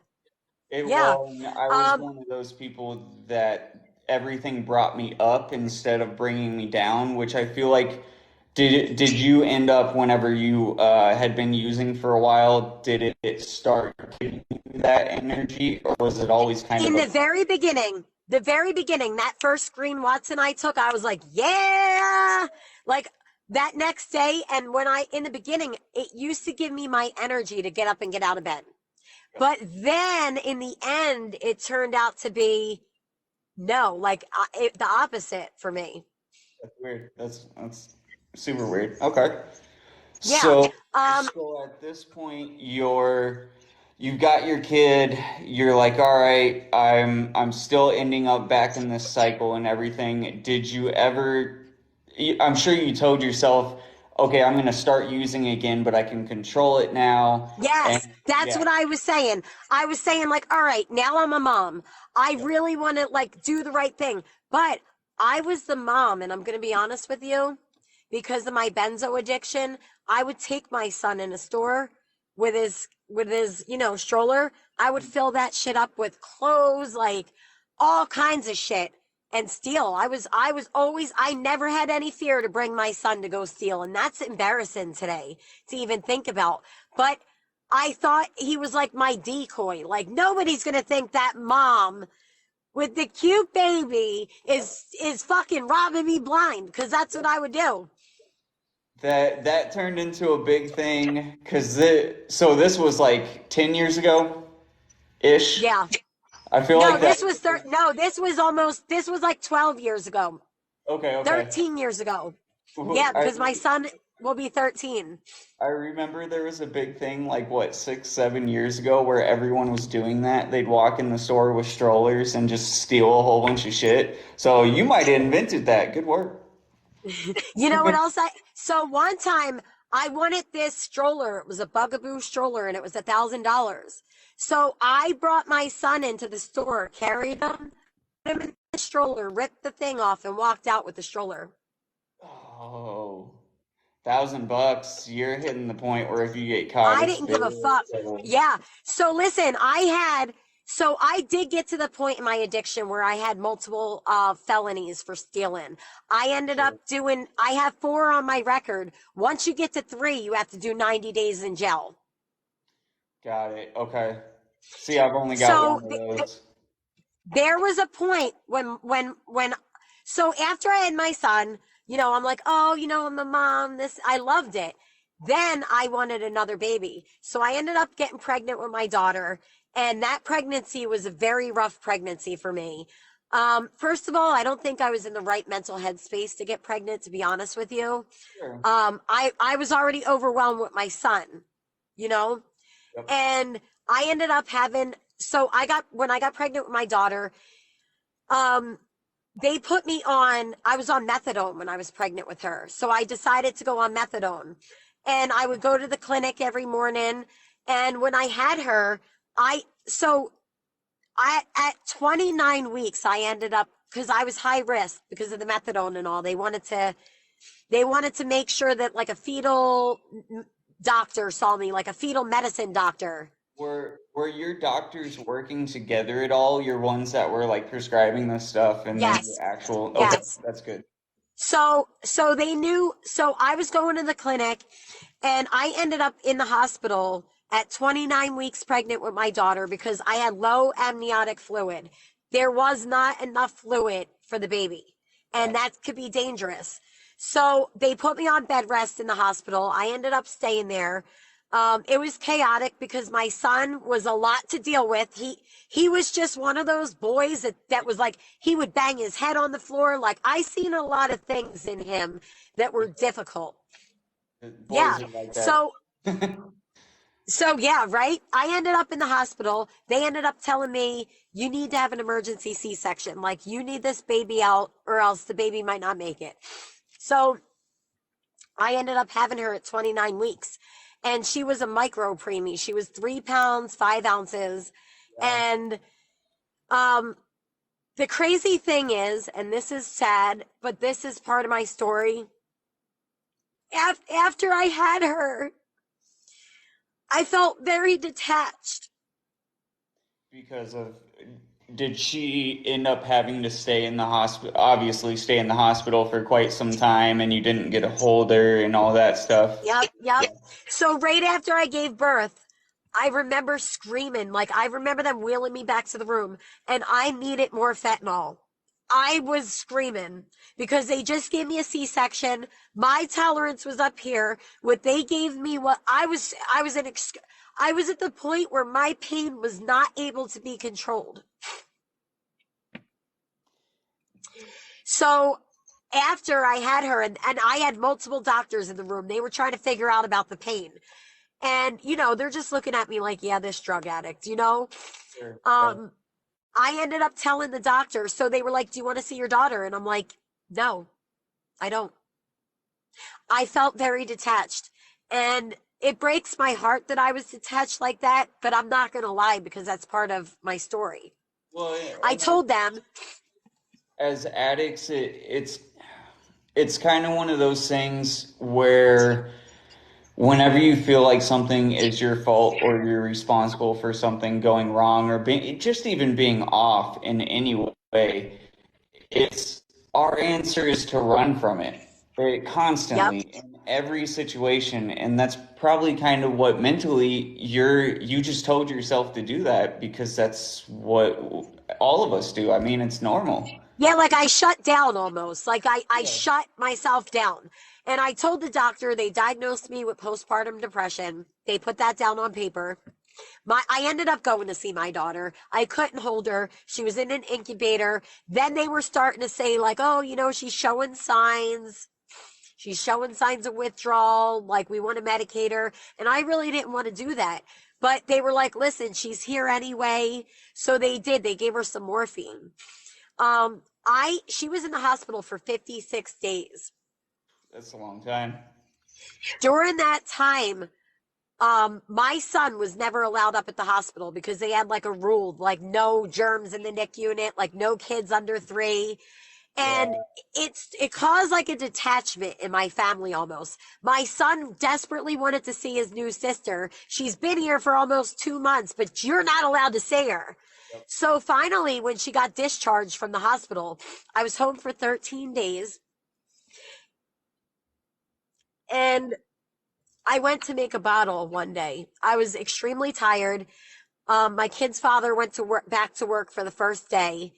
Um, and I was just overwhelmed, overtired. Like, especially when you're taking all that stuff and you're tired, you're tired. So I ended up making a bottle. I had a bassinet. It was like this oval shaped bassinet, and it had like shelves on it where you could put like diapers, clothes. Well, the day before all this happened, I was reaching out for help for my son because I saw signs in him that were abnormal. Like he would take these big ass toys and throw them across the room. Like he was very aggressive, Okay. very Okay. aggressive. He would take his head and slam it on the hardwood floor. Like I just seen these signs that weren't normal.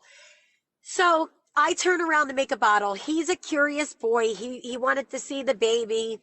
I come back with the bottle. He had my daughter in his hands. He climbed up and grabbed her because you have to remember she was tiny. Like Right. this is a tiny preemie. So for him, If it's he's I picking mean, up, yeah. yes, but if he's picking up big ass fire truck cars and tossing them across the room, he could grab his sister, right? So I turn around to I come back. I see him holding her, and I feel like my world just stopped. Yep. Like I couldn't move. Like I got stuck and my feet wouldn't move.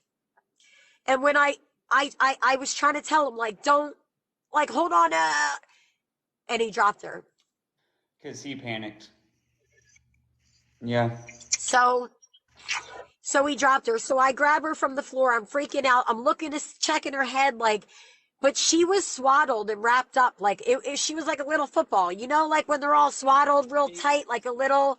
Babies, anyways, even preemies, they're all designed to like take that punishment as crazy as it seems. So yeah, and I'm sure he was short because what, he was 2, 3 at this point? He was like almost 3, like two and a Okay. half, I think, if I'm right. I might be messing up the timeline a little bit because it gets blurry for me. Yeah, yeah. But any so I ended up calling the pediatrician right away. First, I called my kid's father because outside of my house, they had the whole road ripped up. And I knew that he knew how to navigate around that instead Uh, of having like an ambulance or like I felt like he was going to get me there quicker. I called him. He turned around real quick. He flew back to the house. We grabbed her. We went to the emergency room. I was on the phone with the doctor's office the whole time. They're like, is her eyes rolling? Is this like, do this, do that? I was trying to, once I got to the emergency room, I hung up with the doctor's office, get in the emergency room. I felt like a piece of shit. The doctor was, I had to explain what happened. The doctor was very kind to me. Don't sure. worry about it. Accidents happen. It's okay, mom. Like, calm down. We're going to run some tests. Yeah. No, no, no, no, no. No, no, no, no, no, no, no. That's where my whole world got screwed up. They ended up testing her. She had a closed skull fracture. Whoa. Yeah, because preemie heart, like the heart, it's like a hair. It was like a hairline fracture. Well, and They called it a closed. I bet just because the swaddle and everything just being that small, I bet you wrapped up, body hit and was fine Like and a then bounce. yeah, that Yeah. makes sense. So that's what happened. They end up telling me, you know what? We need you. We're gonna transport her to Children's Hospital. So they brought an ambulance. I rode in the ambulance with her. My kid's father rode with my son up to the hospital. We were there all day in the room. It gets to be like they kept coming in questioning me, re-questioning me about what happened, about my depression, about what medications I take every day. I was open and honest. I thought that honesty was going to be the thing, like, yeah, I take meds, like, yeah, but it was an accident. There is no way, like, it was an accident. I don't know. It was the way they were talking to me. They found something to put blame on and make you responsible, so it turned into a whole thing. Yeah, is this when DCFS got involved and then Yeah. your So, ex ended up getting so I'm upset? at the, so, so basically I'm at the hospital. We're there all day. Okay. Sure. It's like 8:30 at night. And I said to Joe, my kid's father, I'm like, listen, take Joey home, my son. I said, it's getting late. He's been in this hospital all day. A kid that's like that, he's climbing the fucking walls, he's touching everything. I'm worried about my daughter. I was like, get him out of here. Go home. I was kind of in one of them moods where I was just like, go, just go. Like, I got this. You were already Well, stressed enough. yes. So I ended up going. I stayed there. All of a sudden, a nurse comes in the room. She says, I need to talk to you for a second. Come out in the hallway. I go out in the hallway. There's police, there's detectives, there's DCF, and they brought me into a room. And when they brought me into a room, Good. Take your time. they told me that I no longer had custody of either of my kids. I never had that happen with the kids, but I mean my ex and stuff did that same thing to me where she was like, I'm taking Jackson for good and stuff. So I get it. It is the feeling just there's nothing like it in the world for people that have kids, just having them ripped away from you. It's a lot. So they told me that I was no longer allowed in the room with my daughter Yep. and that I needed to get out of the hospital immediately. So I called my kid's father and I'm like, dude, like, he's like, Marie, the cops are here. They just took Joey out of the house. This is 2 o'clock in the morning. Oh yeah, shit. And when my son left the hospital that day, I was in such an irritated mood that I just wanted to get rid of him. And then I started to feel like, damn, like I no longer had with my family anymore. It's gone instantly. An accident happened, and they sent the police to my house. They ended up wanting to take pictures of like the bassinet, the angle. They wanted the whole story because they didn't believe that my son could have did that. They didn't think that he could have lifted my daughter and They weren't saying that you dropped her, were they? Is that what they were basically trying to well, accuse? they were trying their hardest to try to accuse me because I had postpartum depression Got it. and it was documented. They were really trying to go that route. And because when I was in the hospital, I instantly didn't want to see her. Like there were things in the record. So, and the fact that I was on so much medication, that was like the red flag. They're like, they Right. used my medication against me. So they ended up taking the kids. I ended up, instead of getting over, I ended up using even more because I couldn't deal with the fact that I no longer had my kids. Like, they were ripped away, and they put them in a foster home together. But then my son kept like going. The woman at the foster home was like, wanted my son gone. He was too much for her to deal with.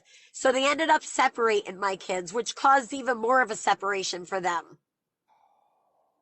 Well, in how hard how hard was it? Because I mean, you got them back and everything, so Well, you've I lost him again after that. Hold on. I right. lost him again after that. So I lost him. I fought. I ended up within a year, I got my daughter back, like by her first birthday. So I missed that whole year. I missed that. Were you at this point? So you were recovering. I was doing like visits. I was doing like programs. I was working a DCF plan. There is no way that they would give a child back without doing what you. I was jumping through hoops. Right. So I was dealing with DCF. I ended up getting my daughter back around a year. My son came back because he got bounced around from foster home to group home because they started to see what I saw the day before all this shit happened, that he was very like we had to deal with something. We had to address some sort of issue with him. Sure. So so he was home with dad like before. My daughter took a year. I ended up getting my daughter back within 6 months. I lost the kids again because I rewarded I rewarded myself. Dude, I got my kids back. I felt all up here. I was like, I fucking beat TCF. I did the programs. I was on like a pink cloud. And then that pink cloud, because I used to do that a lot, I would reward myself. I don't know if you've ever done that. I'm sure you have. All the time. Sometimes I feel so guilty because as a parent, I feel so high strung all the time, like Uh, irritated and irritable. Like sometimes when the kids ask me something, I'm like, yeah, you know? and I mean, I feel like that's natural. It's not just because I do the same thing. Every once in a while, you can't always keep your calm, especially when they're driving you crazy all the time. So Yep. yeah, Yep. So after I lost my daughter, my both of my kids at one time, within 6 months, I rewarded myself. I went on a bender, and I still had DCF looking over me because right. when they gave my daughter back, they were still looking over me.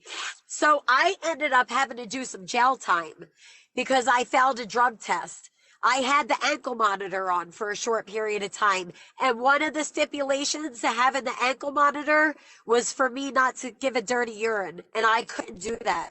I couldn't. Yep. I couldn't even do that.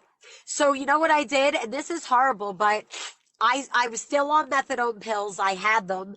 I I ended up taking a bunch of methadone pills, a bunch of shit, and went to jail Yep. because I had to turn myself in. I was I was sitting in the jail cell with a bag of methadone pills, nodding out. Really? Yep, So, I yep. mean, at some point, Yo, I had the methadone pills right here. After I took them out, I put them right here in my front pocket. Like, what the fuck? at some point though, you're gonna have to, I mean, come off all of this stuff. So, how long did it take before it was like, all right, I've got nothing left to do? Was the So, was the area you were at, were they big on drugs there also, or was it not so much? yes. So, the area I lived in, you could look up like Camden, New Jersey. It's very known to be a rough area. Every town has them rough areas. Sure. A lot of crime and stuff like that. But I ended up within 6 months. I rewarded myself. I ended up um, failing the drug test. I was in DCF court. they knew that I was going to piss dirty. They gave me a test, and what my DCF worker called up the jail and told them that I failed a drug test for DCF. So they literally came while I was in DCF court for my kids, and I got locked up in court. Yep, I've seen that happen. So I got locked up in court, and I'm like, yep, here we go again. So now I was starting to have a lot of problems with my kid's father. He was getting real like he was trying to work the DCF plan as well. He's not an addict, but they still took the kids because they seen issues, like things that he needed to work on as well. So I was working the DCF plan, and I ended up in jail. DCF told him, I think you need to get away from Marie. You need to take the kids and go. She's never going to get her shit straight. Get the fuck out of this state. Go. So we were in New Jersey. He has family in Massachusetts. They were like, go, take your kids and go. And we'll contact DCF over there to come check on you. Sure. So that's exactly what he did. And I ended up following shortly after. And I came here to Massachusetts. I stayed with him, but I wasn't really supposed to. And he ended up, he promised me that when we got here, I wanted to get on Suboxone. I wanted to, get on a program and try to do the right thing. He ends up, he didn't help me do it, which that's not his. I ended up getting an appointment for Suboxone, but it wasn't for like a month. Like they couldn't get me in for like a month. So I was struggling. I was coming off of a very high amount of benzos and methadone. I missed this part, but I was diagnosed with epilepsy, but I really don't have epilepsy. It was the benzos making it look, I was seizing all the time. See, I was in the hospital so many times. Like I split my head open a few times by like standing up having a seizure. So I was struggling, and I was struggling, and I had 2 kids, and I felt like I didn't really have support from my kid's father, to be honest with you. Which he probably, like he was like, oh, he was just done. I mean, especially with all of that, because at this point, yeah, he hadn't been doing all this stuff wrong. It was all you and the addiction. So he probably was at the point where he's just like, I've given up, because I feel, yes, so like myself in yeah, so he was at that point, but at that point, like I was really struggling because I knew he was cheating on me. Like he was doing all kinds of shit. And like, I don't know, it was mentally really fucking me up, to be honest with you. Like I felt betrayed. Like here we go again. There's the second person that abandoned me pretty much in my head. So I ended up getting this Suboxone appointment, but I was so sick mentally coming off of those benzos that I was calling in scripts of benzos when I lived in New Jersey. So I started doing it in Massachusetts as well. I did it. I was getting away with it multiple times. I got caught 3 different times from 3 different pharmacies, because what I would do is I would call up the pharmacy and I would act like I was my doctor, and I would give the NDCI number on the top. I just grabbed an old prescription for anything, and I would say, hey, listen, my patient is visiting from out of state. She needs 92 milligrams Xanax bars 3 times a day. Like I gave the whole thing. I got away with it multiple times. I got away with it so many times, and I would use a good RX card to pay for it. So I would get a discount. So I'd be like, yeah, I'm getting this shit and a discount. At this point, so he was cheating too and everything, so it was kind of like, okay, this relationship is done. You had to just deal with him and do everything you had to, waiting on this appointment to get on sub, because were you thinking that whole time, like, the subs are going to be my saving grace, but I'm going to go. I was. Yeah. Yes. So I needed the benzos because I was having myoclonic jerks coming off of the benzos. Like I would sit there and I would get like a twitch, and like my whole body would keep doing that. And it was like I could feel the twitch in my brain too. I don't know if anybody's ever had that happen, but it's like Yeah. I was People really talk about twitching. brain zaps too. Like if Yes, that's what I'm talking about. So I was like, fuck this, I'm getting benzos. So I started calling him in.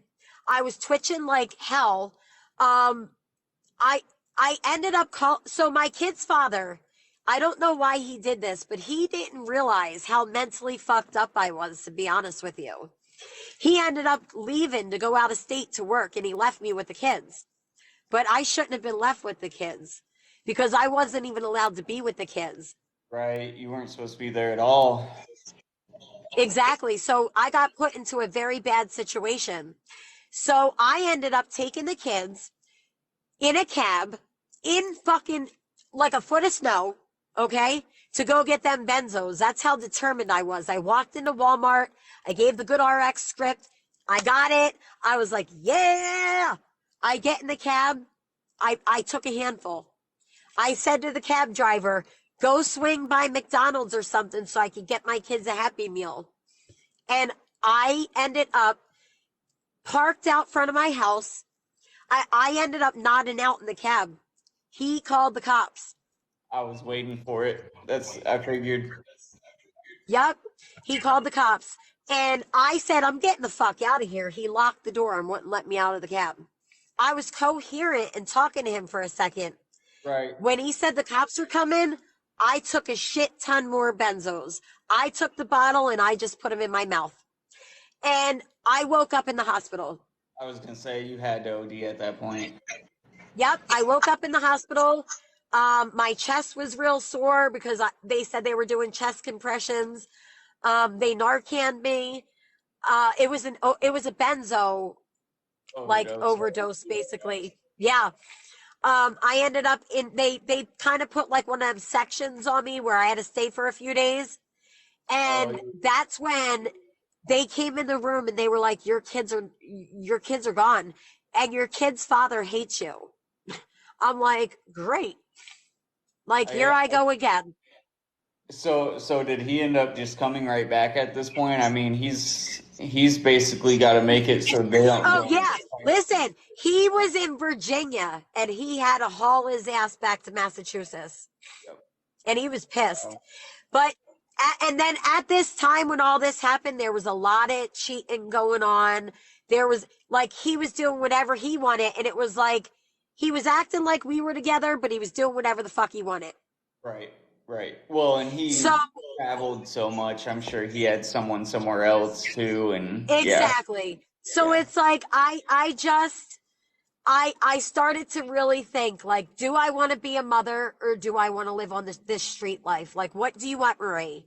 And I desperately wanted to be a mother. I ended up after all this happened, losing the kids, and I was working on a DCF plan.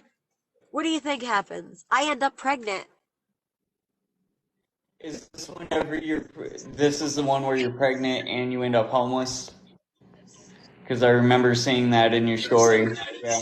Yeah. So I and I was like, what the fuck when I found out I was pregnant because I'm working a DCF plan to get kids back that I don't even have, and here we go again.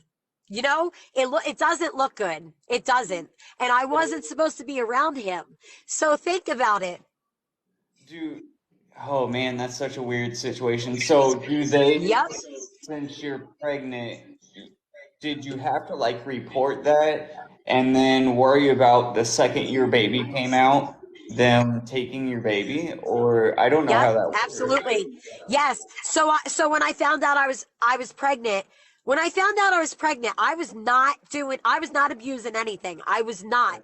I was working the DCF plan, doing the right thing, but I was already like on Suboxone when I found out I was pregnant. And I was doing the appointments. So, I was doing the right thing because every few days I would have to go give them a urine to work myself up to be on their program. So I was working their program and I ended up having nowhere to live because I was not allowed to live with my kid's father. DCF never offered to help me. They never offered a program or anything to me, and that was wrong.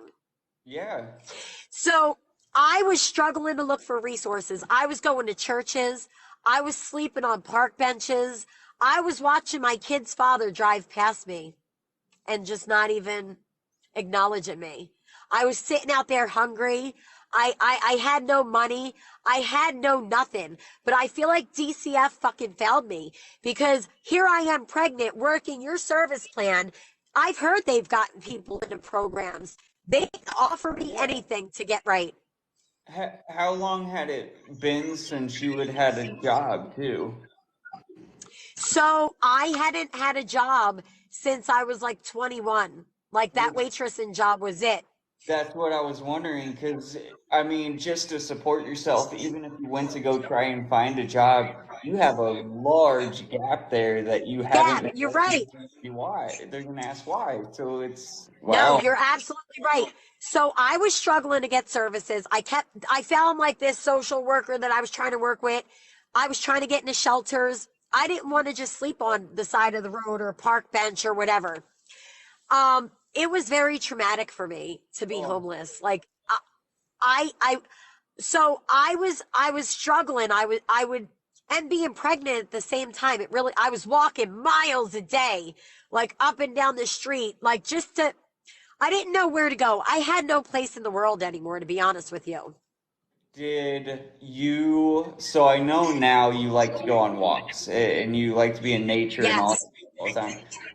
Did did it help calm you back then like it does now? No. No, No. it was just No. I had to. Because you know what? You know what the big red, like the flag is for me, the aha moment? When I stopped using, I felt like there's a difference between recovery and stopping using. Yeah, yeah, Like recovery is a journey. It takes time to keep climbing up that ladder. When you stop using, some people just stop using, but they never find recovery. There's a difference, in my opinion. yeah. No, Like you have to work a program. You have to put the hard work and effort into it. So I ended up pregnant. I ended up going to this shelter that took me. I was in the shelter. There was this she ended up taking all of my clothes and stealing them. Every fucking thing that I brought in there, that's she had in her pillowcase. wow. You know what? Because I went to get dressed. Now, listen, I'm pregnant. So I had a pair of maternity jeans. The jeans, I'm sure you know you have kids. The jeans that have like the stretchy part up on the top, right? That's why she was selling them. You can make big money off maternity clothes, selling them. Really? So listen, she takes all my stuff. So I'm like, nah, fuck this bitch. I didn't want to, I'm not a confrontational person. I'm not. So I was like, you know what? That's mine. I'm taking it back. I took it all back. So one night I'm sleeping and it's like 11:30 at night. They call me down to the office and I'm like, what's up? They're like, you're getting kicked out. You stole her clothes. She reported you for stealing her clothes. I'm like, what are you talking about? They're my clothes. She stole them and I took them back. They said, if you can't get a receipt for me, you're kicked out. You have no, I said, you're kicking out the pregnant girl They're maternity over, clothes too. Like how would? dude, I swear to God, I couldn't wrap my head around the fact that they didn't believe me. My head was spinning. Because you didn't go to them first. That's what it was. You took it into your own And hands. that's, Yeah. yes, and that's where I effed up. You're absolutely right. But I wasn't thinking clearly. I was just thinking like I'm taking that shit back. Yeah. And how if I'm homeless, how am I going to give you a receipt? Yeah. I'm keeping my I don't receipt. even have a fucking house. How Yeah. am I going to produce receipts for all these clothes or whatever that I have? So they ended up kicking me out. They ended up kicking me out with nothing. I walked out of there with nothing. The girl kept all my shit. They gave it all to her. I had nothing on my back. The only outfit that I had on was what I had. I didn't know where to go. My kid's father lived down the road, but I knew I couldn't go there because I couldn't. I wasn't allowed, and I was in a very bad place with him. So I ended up I ended up just like walking around. I ended up going to the police station because I felt unsafe. And I didn't want, I was scared where I was going to lay my head, to be honest with you. I ended up going to the police station. I said, can I just sit in the lobby and rest my head? They said, yeah. In the morning, I didn't really sleep, but in the morning, I got tapped on the shoulder and they were like, come on, it's time to go to court. Oh shit. Court? Yeah. Court for what? Because I had 10 years of suspended jail time hanging over my head that I was on probation for calling in the pills, okay? Yeah. My past caught up with me. I wasn't using it this time, but my past caught up with me. And I that was my, I feel like that is one of the biggest hurdles whenever you're trying to be in recovery, and the person gets on mat or they get sober, and everything everything is supposed to be building to getting better, but you still have yes. all that hanging over your head. Everybody has something that is still hanging over them that eventually is going to come back to bite them. And You're I right. feel like the thing that really makes or breaks someone early on in that recovery is whenever that thing does come to catch up to you, whether you can handle it or not. Because some people say, I can't do it, and I use, and they go and Yep, use. you're Yeah. absolutely right. You're absolutely right. So that's what happened. So I ended up going to court. The judge was like, you know what? I had enough of this girl. I seen her in here 3 times with these. I could not believe it. They gave me a drug test because they wanted to see if I was using. My drug test was clean. What they ended up doing is they sent me to jail. But jail was my saving grace. Yeah, Jail yeah. helped me. I went to jail. I was traumatized. I had to do like 30 something days. That was the longest time that I was ever in jail. I was pregnant, so it was like it's hard to be in jail anyway, but to be in jail pregnant is rough. Like I was starving, I was craving like chocolate or like fruit. I was craving fruit so bad, but you get like nothing in jail. It's like, oh, it was Now, bad. did they keep you on? I want to kind of go into your Yes, like Suboxone. Suboxone. So did Yes, they they keep you so on Suboxone during this point, or did they take you they off have to. because you're So pregnant? no, when you're pregnant, they absolutely have to keep you on. So there was me and one other girl in jail that was pregnant. They would call us down. They would give us the Suboxone. I mean this, yeah, the Suboxone. I'm sorry, I was getting confused, but they were giving it incorrectly. So what they would do, you know how you're supposed to wait like the 15 minutes after without Oh, having a drink and stuff? yeah, yeah, yeah, yeah. So what they would do is they would give you the pill. It was a pill. They would put it under your tongue, and like in like 2 or 3 minutes, they would make you drink a cup of water. So you're really not getting it. You're not getting it correctly. Wow. What's the point of that if you're sitting So there? that I couldn't cheat that, so that I couldn't go back and give it to somebody. They wanted to make sure. But that's supposed to be a sublingual pill. The way Right, that it gets into your body is sublingual. So they were breaking up the way that the medication is absorbed into your body. right. Well, and if anything, I mean, have it dissolving anyway. So the ability to actually take it out and give it to someone else after it's already been in your mouth for a little bit, that's not really. Anybody would take anything. Listen, people in Yeah, jail would take anything. yeah, If you could give them a little tiny piece of a sub, they would want it. true. Absolutely. Yeah, Absolutely. So I ended up in jail for like, and I was talking to the social worker in jail, and she was like, listen, you are either doing 10 years, okay? And I'm thinking, like, I'm pregnant. Am I going to give birth in jail? Like this, I was traumatized in my head. And also, I didn't want to attach to my pregnancy because I was so scared that that baby was going to be gone the second that I gave birth. Like, I thought that they were going to take my daughter. So I ended up I was in jail. I did the 30 something days. I ended up getting released to go to a program. I didn't want to do it. I was still in that mindset of like, I wanted to be closer to where my kids were. They wanted me in a program like an hour and a half away. Yeah. I didn't want to surrender to life on life's terms, basically. But But you had I to had no because of the choice. roost. Dude, Yeah. it was either 10 years or that. That's what it was. That's what it was for me. So I did the program. I went there. I surrendered. I listened. I took suggestions. I followed rules. I did what I was supposed to do. I started therapy. I started getting very, into therapy. I was working my DCF plan. DCF kept coming because they would give me visits with my kids once a week. They would bring my kids. Really? That Um, okay. and but they stopped doing it after a while. They kept messing with me. The DCF worker kept telling the ladies in the program, don't like this girl's not leaving with her baby. Like that baby is going to be taken the second she has it, because they kept thinking that I had drugs in my system. And guess what? I didn't. I really didn't. So, I ended up having my daughter. I was at the halfway house for 9 months. But right when I gave birth to my daughter, I had to talk to a social worker, and I went to the hospital very prepared.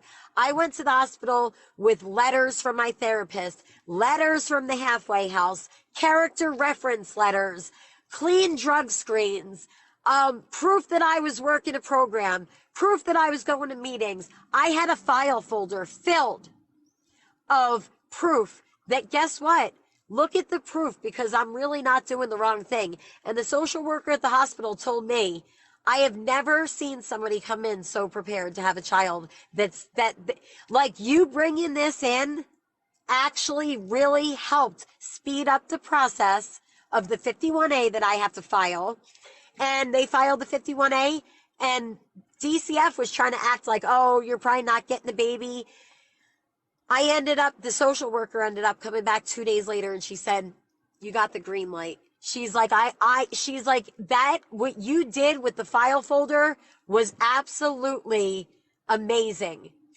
And it helped. I had letters from my every provider wrote me a letter. Did so okay, so you get your you're good, you're gonna baby and everything like that. So what was kind of your goal once you got through all this? Like you So once I got through all that, I still didn't know like where I was going to go after the program. I stayed in that program for 9 months with my baby.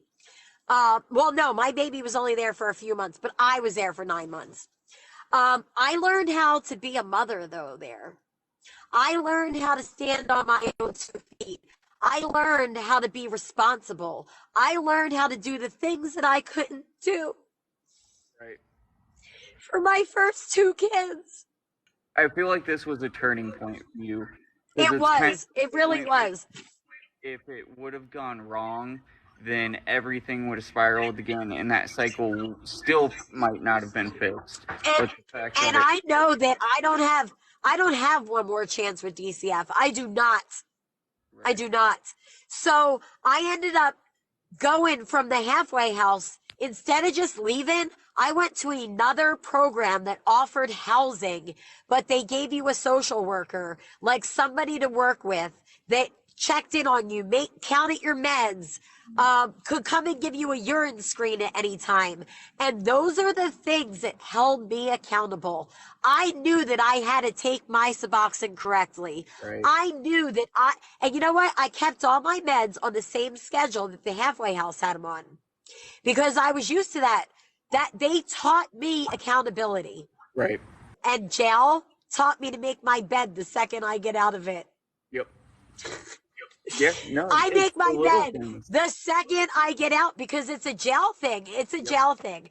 So I ended up going to this program. I ended up doing really well, and I just continued to do the next right thing.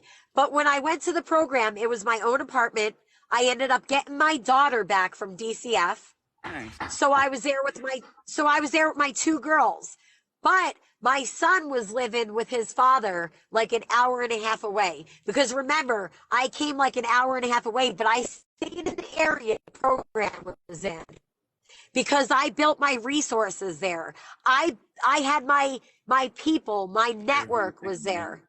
Yeah. Yeah, so I didn't want to shatter my network. That is like everything to me. Now, in the beginning, I was doing AA and NA meetings, but and I'm not talking any like I support every form of recovery.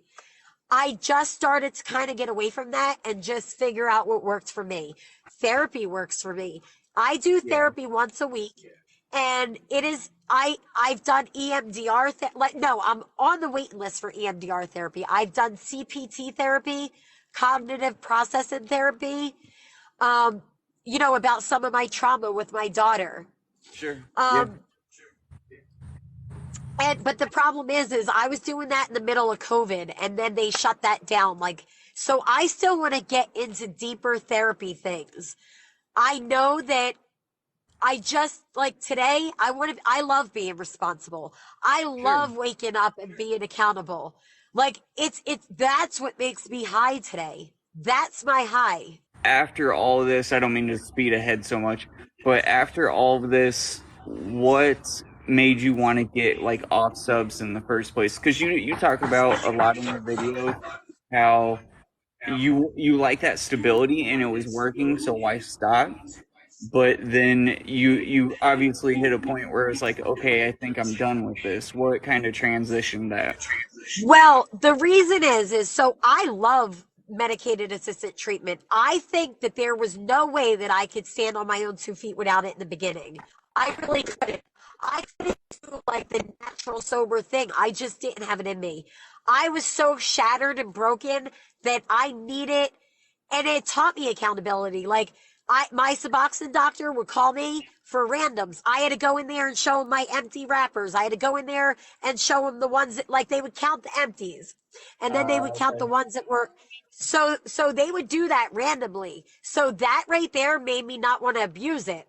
Sure. That taught me accountability as well. So I was on the Suboxone for almost 8 years, and my best friend, she ended up she was on Suboxone. She was in the program with me. She ended up getting the Sublocade shot. And I ended up seeing, I waited until she was a year off of the shot. And I started talking to my doctor about it because I wanted to make sure that she could do it and not have withdrawals like 4, 5, 6, 7, 8, 9 months down the road. Because it I can wanted to happen. make sure. Yeah, and it's possible. But I watched her literally walk away from Suboxone, like no problem. And I started to ask my doctor about it. But my doctor, they were not able to give the shot because in order to give the Sublocade shot, you have to have a special licensing in your Yep. building to Yep. carry the medication because a Suboxone doctor has no medication on site. There's a Right. difference. Right. So my doctor kept saying, we're going to get the shot. We're going to get approved for it. We're working on it. We're working like for 2 years, putting me off. Finally, in like September, I went to my doctor. I was every 2 weeks because I utilized medical marijuana. Okay. Okay. So instead of going every 4 weeks, they pushed me down to 2 weeks when I got my medical card. They demoted me. Was was that for like pain and anxiety and trauma and all that? Well, Well, yeah, I kind of like going the more natural route than taking the psych meds. Oh yeah, I sure. do. Sure. Um, so and it helps with my pain. Like there's different things like edibles, RSO. Yeah. Um, you know, it's legal here. I started utilizing it, and then they put me down to every 2 weeks, God. and because that's their company policy. So I started to feel like, damn, they just want to make money off of me every 2 weeks because my urines are clean, but I have marijuana, but I have a prescription for it. It, Like, why are you doing that? and So yours I was love, one of those clinics that you had to pay every single time you went, not like a monthly charge. well, thank God my insurance paid for it, but I'm still, Oh, okay, it's okay. like my insurance paid for it. But the thing is like, when you have kids and you got to go every 2 weeks, plus urines in between. And like, I saw the freedom that Sublocade gave her. I Got it. watched it with my own 2 eyes. I started really doing a lot of research. Finally, um, I was like, you know what? I couldn't get my prescription from Walgreens one day. I walked into Walgreens. I was due for my Suboxone. I was in there. They handed me other prescriptions, and I'm looking through them. I'm like, "Where's my Suboxone?" Because I it should have been in there. She goes to the pharmacist. She was like real rude. "Where's her Suboxone?" He goes, "She could come back Sunday." It was Thursday. Because it was his last day there. I remember watching all this because I did a ton. I went to Yep. a ton of your videos, but It was his last day so there, crazy. and I really and you know what the thing is, he filled my scripts all the time. Like, but now all of a sudden he was treating me like a fucking drug addict that had a needle in my arm. And I told him, I said, "Listen, you're lucky that you're telling this to me and not somebody new in recovery. You're lucky that I feel stable right now, because sometimes people go through phases of their recovery. Everybody's in a different phase of recovery. Oh yeah, You can, yeah. So I was pissed that they wouldn't do it. And I tried to talk to the manager, and she was like, "Well, it was his last day. He was doing that to a lot of people." And I tried calling corporate, and they didn't give a shit. They never called me back. I called them multiple times. all great. I don't wanna put it out there and talk bad about a company, but I had horrible experiences with Walgreens all the time, and I ended up Very switching to unprofessional. CVS. Yeah, CVS, the one at least by me, I've heard a lot of people having problems with them, but the one by me at least was always super cool. My wife ended up switching there because she was tired of waiting an hour and a half every time she needed medication. Yes. Yeah, it was Yeah. so much better. But so Um, you so I ended up starting to be like, you know what? And that right there, I made that video sitting in front of my Suboxone doctor's office. So what ended up happening is the pharmacist wouldn't fill it. I went to my doctor the next day and was like, "Can you send first I called my doctor that day. She's like, "I'll send a new script to CVS." She sends it to CVS, but the CVS that she sent the script to, I don't know if you remember, like in around September, they were having a lot of issues with pharmacists not showing up to work. yep. So they literally had the pharmacy closed because they had no pharmacist on deck. My I saw script that. was just sitting there. Yep. So, I mean, why? Like, you're making somebody jump these hoops, but thank God it was me and I felt solid enough. God forbid it was somebody that wasn't stable, right? Absolutely. Which I So, wonder how many people that happened to that weren't stable because I'm sure it happened. It had to have. absolutely. Yeah, that's And crazy. so so I ended up, so they had to send a third script. So I ended up starting to talk about it on TikTok. I never thought I was going to get on TikTok and talk about recovery. I swear to God, at that point in my life, I was very sheltered and didn't like to be vocal about my recovery. Mhm. But something changed inside of me, and I started opening up on TikTok, and I just went with it, and I just keep going with it because I figured out that I really do love community. I love to help people. Like, that is me. And So, I you know, I feel like at this point, like you've shared so much about Sublocade and everything has worked out really well for you. Even though I remember watching that one video and like freaking out whenever you were talking about your doctor microdosing, so like Suboxone to get people off methadone or whatever, and then getting them on the Sublocade. And I was just like, oh my gosh, her, I don't know what her doctor's doing. But a lot of well, doctors afterwards mentioned that was okay. And was yeah. your same doctor throughout all of this? That was your main one? No, so what I ended up doing, because my clinic kept put me off, I ended up driving to another clinic. And I Oh, was like, I went and checked it out. I went there in person. I asked them questions. I asked a lot of questions. I asked, how do I transfer? I asked, like, if it's snowing and you guys are closed, will you get me in the next day if I need it? Like, very, sure, because I didn't want to transfer medicine and feel stuck sure. or have those thoughts. When I went on my Sublocade journey, I was extremely nervous and scared to take that step.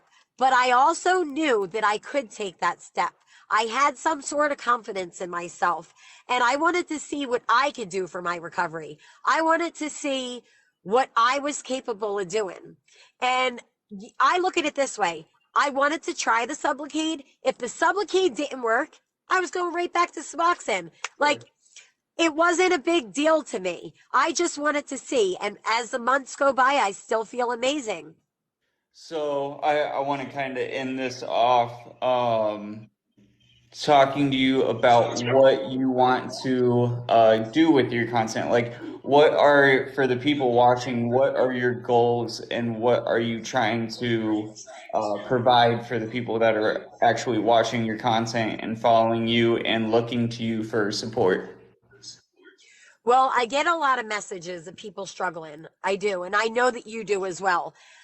Sometimes it's very hard to balance your time with your family, Oh to yeah. balance your time with helping people. And Yep. I get overwhelmed sometimes. I'm not going to lie. I get a lot of messages. And the thing is, so I sometimes you get messages and you give suggestions, and those people don't want to take the Yeah. suggestions, but they keep messaging you Yep. and they keep coming to you. It's like there's something, but one time something might resonate, something might finally click. And I want to I want to provide a community where people feel safe, where people feel like, you know, less alone and know that recovery is possible. You absolutely can get your kids back. You absolutely can go from being homeless to having things. And I'm still rebuilding my life. I still have Okay. goals that Oh I'm yeah. still trying to do. But you know, I feel like I love helping people and I want people to have a certain sense of community, to feel less alone. All right. I want to. My wife's gonna kill me if I take too much longer because usually I do my live for like an hour and a half. Whenever I went into pee, she was like, Oh "Are my you God. Yeah, we've been on here forever. no, you're good." Who you guys are saviors for being on here all this time and listening. Thank you. I want to do like a rapid fire questions before we end. Just random stuff. You good with Okay. that? All right. Favorite food? Favorite food? I like tacos, like stuff like that. Dream Mexican. destination? Me- Um, um, it's Bali, like one of those out there, like where they have those little huts in the water Oh, with yeah. like slides. That's Those right. Okay. Okay, I like like that. where the water is like crystal blue, and they have those like little houses out in the middle of the water. That's what I want. I like that. I like that. Favorite TV show to watch? 90 Day Fiance. 90 Day Fiance. Okay, that's a good one. Yes. Um, Guilty pleasure now that you are, in recovery and all that. What's your guilty pleasure?